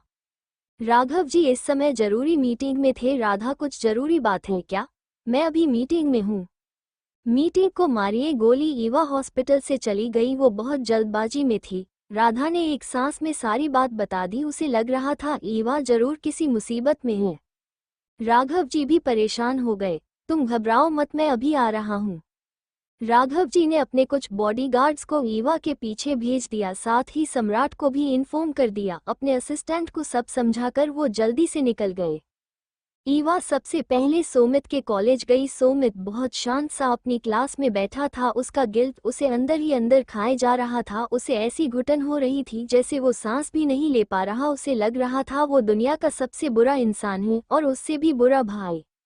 सभी स्टूडेंट्स ने देखा क्लास के बाहर एक खूबसूरत लड़की खड़ी है। रेड स्वेटर और वाइट पेंट्स में वो बहुत क्यूट लग रही थी। एक लड़की ने बाहर आकर पूछा, तुम्हें किसी से मिलना है? सोमित से लड़की ने सोमित को आवाज दी। सोमित, तुझसे कोई मिलने आया है। सोमित हिला भी नहीं। उसके साथ वाले लड़के ने सोमित को जोर से हिलाया। क्या है? वो देख उधर, वो तुझसे मिलने आए हैं। ईवा को देखते ही सोमित चौंक गया। ईवा तो हॉस्पिटल में थी। वो जैसे ही बाहर निकला, ईवा सोमित का हाथ पकड़कर बाहर ले गई। ईवा, तुम्हें उदास होने की जरूरत नहीं है, मेरे पास वीडियो की कॉपी है। सोमित हैरान रह गया। मतलब तुम्हें सब पता है? हम और ये भी कि मैंने अपनी माँ का साथ दिया। हम ईवा, मुझे माफ कर दो, मैं तुम्हारा भाई कहलाने लायक नहीं हूँ। तुम जो सजा दोगी मुझे सब मंजूर है। सोमित रोते हुए बोला। कोई भी सजा? ईवा ने कहा, हाँ, मैं एक वादा चाहती हूँ कि तुम हमेशा खुश रहो। सोमित आंखें बड़ी करके ईवा को देखने लगा। मतलब तुम मुझसे गुस्सा नहीं हो? नहीं, तुम मेरे भाई हो। ईवा ने पहली बार किसी को भाई कहा था। सोमित को लग रहा था जैसे वो 7वें आसमान पर पहुंच गया है। Thank you Eva, thank you. तुम फिक्र मत करो, मैं अभी वो पेन ड्राइव लेकर आता हूँ, फिर हम सबको सच बता देंगे। सोमित की आंखों से खुशी के आंसू बहने लगे। उसने सोच लिया था वो अब सच्चाई का साथ देगा, चाहे फिर उसे अपनी माँ के खिलाफ क्यों ना जाना पड़े। वो दादाजी के पैरों में गिरकर अपनी माँ की तरफ से माफी मांगेगा, लेकिन अब सच्चाई के रास्ते पर चलेगा। तुम्हें कहीं जाने की जरूरत नहीं है, मैं सब संभाल लूंगी। ईवा बाहर निकल गई। सोमित उसके पीछे भागा। 2 बॉडीगार्ड्स ने सोमित को पकड़ लिया। ईवा सोमित की तरफ मुड़ी। Don't worry about me, I will be fine. और कार में बैठकर चली गई। छोड़ो मुझे, छोड़ो, मेरी बहन को कुछ हुआ ना तो मैं तुम्हारा मुंह तोड़ दूंगा। सोमित ने बॉडीगार्ड्स को घूरा। सर आप शांत हो जाए, हम सभी ईवा मैडम की साइड हैं, वो सब संभाल लेंगी। एक बॉडीगार्ड ने समझाया। जब कार निकल गई वो दोनों भी सोमित को छोड़कर दूसरी कार से चले गए। बेचारा सोमित चिंता में गोल गोल घूमने लगा। यहाँ इस समय बस भी नहीं मिलती थी। ईवा ने सम्राट को फोन किया। ईवा, कहाँ हो तुम? सम्राट चिंता में आधा हुआ जा रहा था। मैं 20 मिनट में घर आ रही हूँ, आप सबको कुछ दिखाना है, ईवा ने कहा और फोन काट दिया। राघव जी, राधा और सम्राट लिविंग रूम में इंतजार कर रहे थे। तभी एक ब्लैक कार आकर रुकी, लेकिन उसमें से ईवा नहीं, ब्लैक 3-पीस सूट पहने एक आदमी निकला। ईवा कहाँ है? राघव जी ने उस आदमी को घूरा। मिस्टर माथुर, ईवा मैडम ने ही हमें यहाँ भेजा है, कहते हुए उस आदमी ने अपना लैपटॉप उनके आगे रख दिया और वीडियो प्ले कर दी। वीडियो देखकर सन्नाटा छा गया। जिस ईवा को वो गुनहगार समझ रहे थे वो गुनहगार नहीं थी, लेकिन सजा उसे पूरी मिली थी। घर में किसी ने उस पर यकीन नहीं किया। इतने दिनों तक ईवा ने चुपचाप सब कुछ सहा।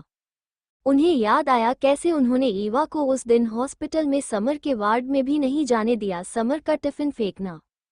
सम्राट को सबसे ज्यादा आत्मग्लानि हो रही थी। उसे पता था सिर्फ इसी इल्जाम के कारण ईवा के कॉलेज में भी उसे बुली किया गया और उसने ईवा से कितनी सख्ती से बात की थी, जबकि उसे बुखार आने पर ईवा ने उसकी कितनी केयर की, बिना इस बात का बदला लिए कि उसका भाई उस पर भरोसा नहीं करता।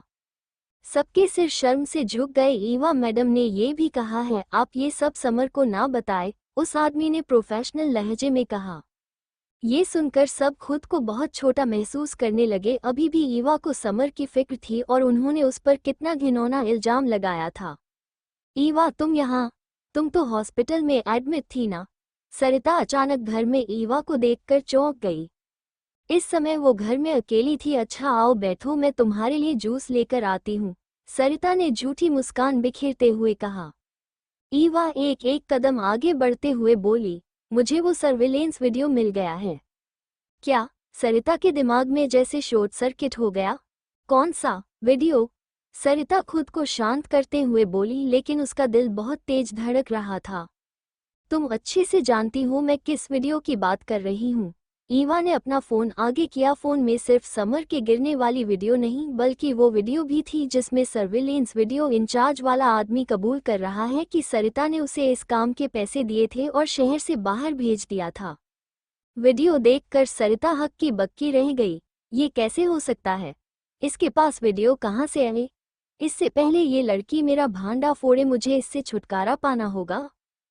सरिता फोन की तरफ लपकी, अगर मुझे कुछ हुआ तो मनन ये वीडियो वायरल कर देगा, ईवा ने शांत लहजे में कहा। लेकिन इतना काफी था सरिता को रोकने के लिए। वो जम गई, वो मनन से कभी मुकाबला नहीं कर पाएगी। सरिता का घबराहट में बुरा हाल था। फिर उसने दूसरा दांव खेला। ये सब मैंने समर के लिए किया। समर को डर था वीडियो देखने के सब उससे नफरत करेंगे, इसलिए उसने मुझसे ये वीडियो छिपाने को कहा। मैं मानती हूँ मुझे ऐसा नहीं करना चाहिए था, मैं समर की बातों में आ गई। मैं तुम्हारी रग रग से वाकिफ हूँ। तुम जैसे लोग कुत्ते की पूंछ की तरह होते हो जो कभी सीधी नहीं हो सकती। सरिता की मुठियाँ कस गई। ये 2 दिन की लड़की उसे सरिता को सुना रही है। अगर तुम चाहती हो कि तुम इस परिवार में चैन से रहो तो मेरी 3 शर्तें हैं। पहली, तुम समर को कुछ भी ऐसा करने को नहीं कहोगी जिसमें उसकी मर्जी ना हो। दूसरा, तुम समर को जादूगर बनने से नहीं रोकोगी। और तीसरा, आज के बाद तुम इस परिवार के मामलों से दूर रहोगी। हर एक शर्त के साथ सरिता का चेहरा काला पड़ रहा था। 3 सेकंड है, तुम्हारे पास नहीं तो ये वीडियो अभी दादाजी के पास पहुंच जाएगी। 1, 2, मुझे मंजूर है। मंजूर है। सरिता के पास कोई चारा नहीं था। अगर वीडियो घर वालों ने देख ली तो उसकी पूरी जिंदगी बर्बाद हो जाएगी। इसके बाद सरिता ने सोमित को परेशान नहीं किया। ईवा अभी भी पुरानी हवेली में रह रही थी। वो वहीं रहना चाहती थी। उसे दादी माँ से बहुत लगाव हो गया था। जब किसी ने उस पर विश्वास नहीं किया था, उस समय दादी माँ ही उसके साथ खड़ी थी। सोमित भी हवेली में रहने आ गया। अक्षय क्योंकि एक सुपरस्टार था, वो काफी बिजी रहता था। अपने नए गाने के लिए वो बाहर गया हुआ था। एक दिन सम्राट हवेली आया। उसने देखा ईवा बहुत प्यार से सोमित को भाई बोल रही थी, उसके साथ हंसी मजाक कर रही थी, लेकिन उसकी तरफ देख भी नहीं रही थी, जैसे वो उसका भाई ना होकर अनजान व्यक्ति हो। सम्राट को सोमित से बहुत जलन हुई। काश सोमित की तरह उसने भी अपनी बहन पर भरोसा किया होता। कामना घर आए। वो लोग माथुर हाउस के बराबर ही छोटे से घर में रहते थे जो माथुर फैमिली ने उन्हें दिया था। इस घर में सुख सुविधा की कोई कमी नहीं थी। कामना जैसे ही कमरे में आई, उसने देखा उसकी माँ रो रही है। कामना घबराकर उसके पास आई। माँ, क्या हुआ? तुम रो क्यों रही हो? वो राजू वापस आ गया, बोलकर लतिका फिर रोने लगी। कामना को पता था वो आदमी उसकी माँ तक पहुँच जाएगा। उसने गुस्से में कहा, आपको डरने की जरूरत नहीं है, हमारा उनसे कुछ लेना देना नहीं है। तू नहीं समझती, मेरा उससे तलाक नहीं हुआ। लतिका रोते हुए बोली। उसे लगा था राजू उनकी जिंदगी से हमेशा के लिए चला गया है और कभी वापस नहीं आएगा। ये सुनकर कामना हैरान रह गई। क्या? आप दोनों का तलाक नहीं हुआ? माँ, तुम्हें आसानी से तलाक मिल जाएगा, हम कोर्ट जाएंगे। लेकिन इन सब में तो बहुत पैसा लगेगा। कोई बात नहीं माँ, आपने मेरे कॉलेज की फीस के लिए जो पैसे जोड़े थे हम वो लगा देंगे। लतिका को कामना की फीस के पैसे देने नहीं पड़ते थे क्योंकि वो खर्चा सरिता देती थी और उसे माथुर परिवार से अच्छी तनख्वाह मिलती थी। कामना पर जी भर खर्चा करने के बाद भी पैसे बच जाते थे। लतिका ने 1 लाख रुपए जोड़ लिए थे। वो पैसे डूब गए। लतिका ने नजरें झुका ली। डूब गए मतलब? वो सारे पैसे मैंने शेयर बाजार में लगा दिए और पैसे डूब गए। सारे पैसे? कामना को बहुत बड़ा झटका लगा। हाँ, अब मेरे पास 1 रुपया भी नहीं है। लेकिन माँ, तुम तो कभी शेयर मार्केट में निवेश नहीं करती थी, अचानक क्यों? वो मीना है ना, वो शेयर बाजार में पैसे लगाकर खूब पैसे कमा रही थी। उसने एक घर भी खरीद लिया और पैसे भी जोड़ लिए, इसलिए मैंने भी निवेश कर दिया। पहले तो मुझे फायदा हो रहा था, इसलिए मैंने ज्यादा पैसों के लालच में सारे पैसे लगा दिए और सारे पैसे डूब गए। कामना ने अपना माथा पकड़ लिया। अपनी माँ को रोता हुआ देखकर उसने किसी तरह खुद को शांत करके कहा, चुप हो जाओ माँ, मैं अपने कुछ दोस्तों को जानती हूँ, वो मेरी मदद जरूर करेंगे। सच। लतिका को उम्मीद की किरण दिखाई दी। हाँ, लतिका को लगा उसने सरिता का साथ देकर कामना को अच्छे कॉलेज में पढ़ाकर बहुत अच्छा किया, तभी तो उसके इतने बड़े बड़े दोस्त हैं। अगले दिन कामना कॉलेज गई। राजू वाली बात अब काफी हद तक सब भूल चुके थे और सोफी से तो उसकी कोई लड़ाई भी नहीं थी। कामना सोफी के पास आए। सोफी, मुझे कुछ पैसों की जरूरत है। कितने पैसे? यही लगभग 50,000। इतने पैसे? कामना ने सोफी को सारी बात बता दी। सोफी उसकी मदद करना चाहती थी, लेकिन उसके डैड ने उसकी पॉकेट मनी पहले ही कम कर दी थी और पैसे लेने का तो सवाल ही नहीं उठता। तू एक काम कर, केमिस्ट्री कंपटीशन होने वाला है, तू उसका फॉर्म भर दे। उसकी प्राइज मनी 2 लाख है और तू तो टॉप स्टूडेंट है। फर्स्ट पोजीशन के 2 लाख रुपए थे, सेकंड के 1 लाख, थर्ड के 60,000 और टॉप 10 तक 30,000। कामना को भी ये आइडिया अच्छा लगा। उधार लिए हुए पैसे तो फिर भी लौटाने होंगे, लेकिन इनाम में जीते पैसे उसके होंगे। कामना ने अपना फॉर्म भर दिया। सोफी के दिमाग में एक खतरनाक आइडिया आया। अपने डैड के ऑफिस में जाकर उसने ईवा का रिकॉर्ड निकाला और ईवा का फॉर्म भी भर दिया। पूरे कॉलेज में सबको पता था ईवा पढ़ने में वीक है, अगर वो फॉर्म भरेगी तो पूरे कॉलेज में उसका मजाक उड़ाया जाएगा और जब उसके रिजल्ट आएंगे तो बड़ा वाला 0 देखकर सब उस पर हंसेंगे।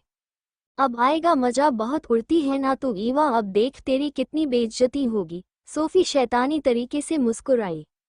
ईवा को गुंजन से पता चला कि उसने भी केमिस्ट्री कंपटीशन में फॉर्म भरा है। ईवा हैरान रह गई। उसने कंपटीशन के बारे में सर्च किया। प्राइज मनी देखकर उसने सोचा क्यों ना ये एग्जाम ले ही लिया जाए। उसका मकसद था कि उसे इस नोवेल की दुनिया से निकलकर अपनी जान बचाना और उसके लिए पैसा बहुत जरूरी है, जिससे कोई उससे पंगा ना ले। पूरा कॉलेज उसकी हंसी उड़ा रहा था। कॉलेज फोरम पर कमेंट्स आ रहे थे, ये ईवा पागल है क्या? इसे लगता है कंपटीशन इतना आसान है, नंबर देखे हैं अपने। मुझे तो लगता है ये ईवा लाइमलाइट में रहने के लिए सब कुछ करती है।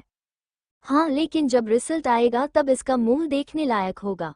इसे कहते हैं अपने पैर पर खुद कुल्हाड़ी मारना। केमिस्ट्री के हेड टीचर मिस्टर दीवान ने जब ईवा का नाम लिस्ट में देखा, उनकी भौहें तन गई। ये उनके कॉलेज की रेप्यूटेशन का सवाल था। वो दन्नाते हुए ईवा की क्लास में गए। ईवा, तुमने कंपटीशन फॉर्म भरा है? यस, ईवा ने शांत लहजे में कहा। क्या यस? जिस बच्चे को चलना आता नहीं उसे कभी रेस में दौड़ते हुए देखा है? सर गुस्से में बोले। नंबर कितने थे केमिस्ट्री में? पास हो गई थी, ईवा ने बिना डरे कहा। सभी स्टूडेंट्स हंसने लगे। सर ने सबको आंखें दिखाई, फिर ईवा को घूरा। जब नाम दे ही दिया है तो कॉलेज का नाम खराब मत करना, कहकर वो चले गए। ज्यादा से ज्यादा ईवा का रिजल्ट वो इग्नोर कर देंगे। रात के समय कामना पढ़ाई कर रही थी। अब उसे डबल मेहनत करनी पड़ रही थी। कॉलेज एग्जाम के साथ ही कंपटीशन की भी वो काफी पतली भी हो गई थी। लतिका को अपनी बेटी के लिए बुरा लग रहा था, लेकिन वो कर भी क्या सकती थी। लतिका कामना के लिए खाना लेकर आए। कामना एक बाउल चिकन सूप समर को भी दे आ, लतिका ने कहा। कामना थोड़ा हिचकिचाई। आजकल उसकी दोस्ती समर से ज्यादा अच्छी नहीं थी, वो उससे मिलता ही नहीं था, लेकिन फिर भी कामना ने हाँ कह दिया।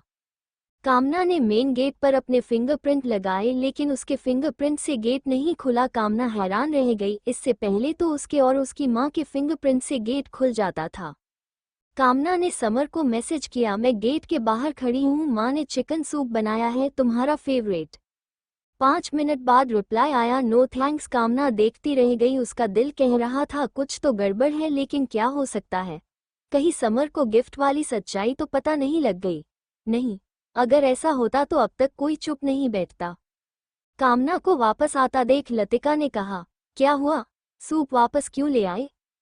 समर ने डिनर कर लिया है। कामना ने झूठ बोल दिया, कोई बात नहीं। लतिका ने उदास होकर कहा। वो नहीं चाहती थी कामना और समर की दोस्ती टूटे, वो चाहती थी कामना बड़े बड़े लोगों से दोस्ती करे। अगले दिन कॉलेज में बहुत हलचल थी। गुंजन बाहर देखकर आई और ईवा के पास आकर खुशी के मारे उछलने लगी। ईवा ईवा, हमारे कॉलेज में एक बहुत हैंडसम लड़का आया है। ओ माय गॉड, कितना हैंडसम था वो। ईवा ने कोई जवाब नहीं दिया। उसे किसी हैंडसम लड़के में कोई इंटरेस्ट नहीं था। वैसे हैंडसम की बात की जाए तो उसे मानना पड़ेगा कि मनन से ज्यादा हैंडसम लड़का उसने अपनी लाइफ में नहीं देखा था। वो अपने कॉलेज का बेस्ट स्टूडेंट है। ईवा ने अब भी कोई रिएक्शन नहीं दिया। उसका नाम केशव है, तुझे पता है उसने इतनी सी उम्र में बिजनेस भी स्टार्ट कर दिया। He is very intelligent.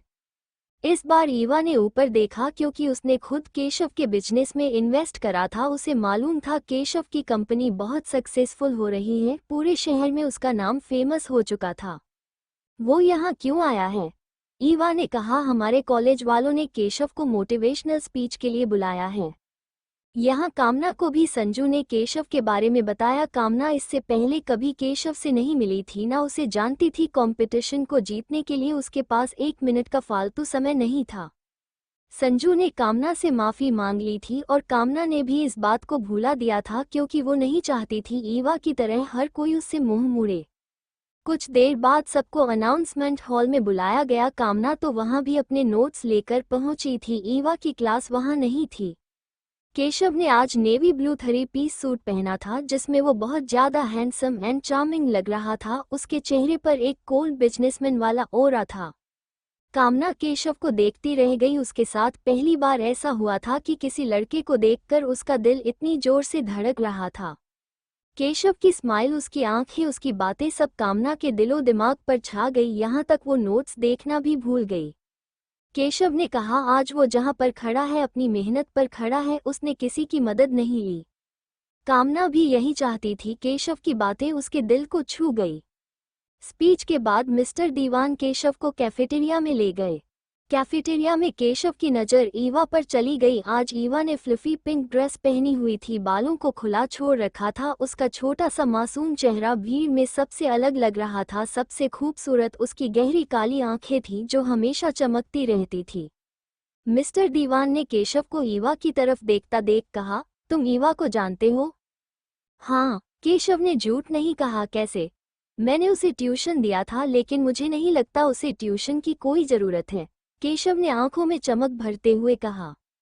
वही मिस्टर दीवान उल्टा ही समझ बैठे। उन्हें तो वैसे भी ईवा से खास चिढ़ थी। ईवा के तीनों भाई जीनियस और ये ईवा एक नंबर की डफर स्टूडेंट। उन्होंने कहा, सही कहा तुमने। किसी बच्चे को कितना ही पढ़ा लो लेकिन वो एक कान से सुनकर दूसरे से निकाल देता है।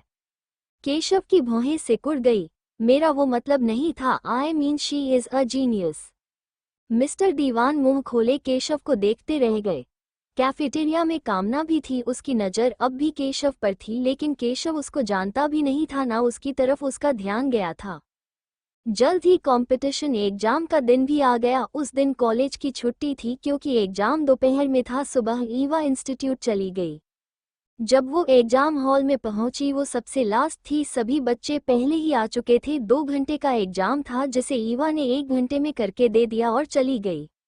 एग्जाम बहुत ज़्यादा डिफ़िकल्ट था। सबको यही लगा ईवा को एग्जाम का ABC भी समझ नहीं आया होगा, इसलिए ब्लैंक शीट देकर चली गई। बाहर निकलकर सभी स्टूडेंट्स कंप्लेन करने लगे कि पेपर कितना भारी था। इस साल का पेपर सबसे ज़्यादा डिफ़िकल्ट था। इतनी प्राइज मनी जीतना कोई आसान काम नहीं था। कामना का चेहरा भी लटका हुआ था। उसे ही पता था उसे इस समय पैसों की कितनी ज़रूरत थी और एग्जाम बहुत ज़्यादा डिफ़िकल्ट था। शुरू के कुछ क्वेश्चन तो फिर भी समझ आए, लेकिन बाद वाले तो समझ भी नहीं आए। अब तो बस यही उम्मीद थी कि किसी ने उससे ज़्यादा अच्छा ना किया हो। अगले दिन जब कामना कॉलेज आई उसका चेहरा उतरा हुआ था। आज कंपटीशन का रिजल्ट आने वाला था। क्योंकि कंपटीशन में बहुत कम बच्चे थे इसलिए रिजल्ट जल्दी आ गया था। कामना ने धड़कते दिल के साथ रिजल्ट वेबसाइट खोली। लिस्ट में सबसे पहला नाम ईवा का देखकर उसे बहुत बड़ा झटका लगा। ईवा फर्स्ट आए हैं। इट्स ईवा। कामना इतने सालों से ईवा को जानती थी, उसे यकीन नहीं हो रहा था ईवा जीत गई, वो भी फर्स्ट पोजीशन। कामना ने जल्दी से अपना नाम ढूंढा। उसकी पोजीशन 11 थी। कामना को लगा जैसे किसी ने उसके ऊपर ठंडा पानी डाल दिया हो। अगर वो 10th भी आती तो भी 30,000 रुपये मिलते, लेकिन 11 पोजीशन पर कोई प्राइज मनी नहीं थी। तभी संजू आए। तू चिंता मत कर, हम सभी जानते हैं ईवा कॉलेज का केमिस्ट्री एग्जाम नहीं दे पाती, वो इतने बड़े कंपटीशन में फर्स्ट कैसे आ सकती है। जरूर चेकिंग में कुछ गड़बड़ हुई है, अगर उसका नाम हट गया तो तेरी पोजीशन 10th हो जाएगी, डोंट वरी। कैसी सोच है ना, लोगों की कोई अपने दुख से इतना दुखी नहीं है जितना दूसरों के सुख से दुखी है। मतलब संजू ने चाहे खुद 10 नंबर स्कोर किया हो, उससे कोई मतलब नहीं है, लेकिन ईवा कैसे उससे आगे निकल गई ये उससे बर्दाश्त नहीं हुआ। कामना को भी तसल्ली हुई हमारी तरह, और स्टूडेंट्स को भी डाउट है ईवा के रिजल्ट की रीचेकिंग होगी। संजू ने कहा उसे ईवा से बहुत ज्यादा चिढ़ थी, चाहे कोई भी फर्स्ट आए लेकिन ईवा फर्स्ट नहीं आनी चाहिए। Thank you for joining me on this storytelling journey. If you enjoyed today's story, make sure to give this video a thumbs up and share it with your friends. Don't forget to hit the subscribe button and the bell icon so you never miss an update. We have many more exciting stories coming your way, and trust me, you won't want to miss them. Until next time, keep dreaming and keep believing in the magic of stories. See you in the next video.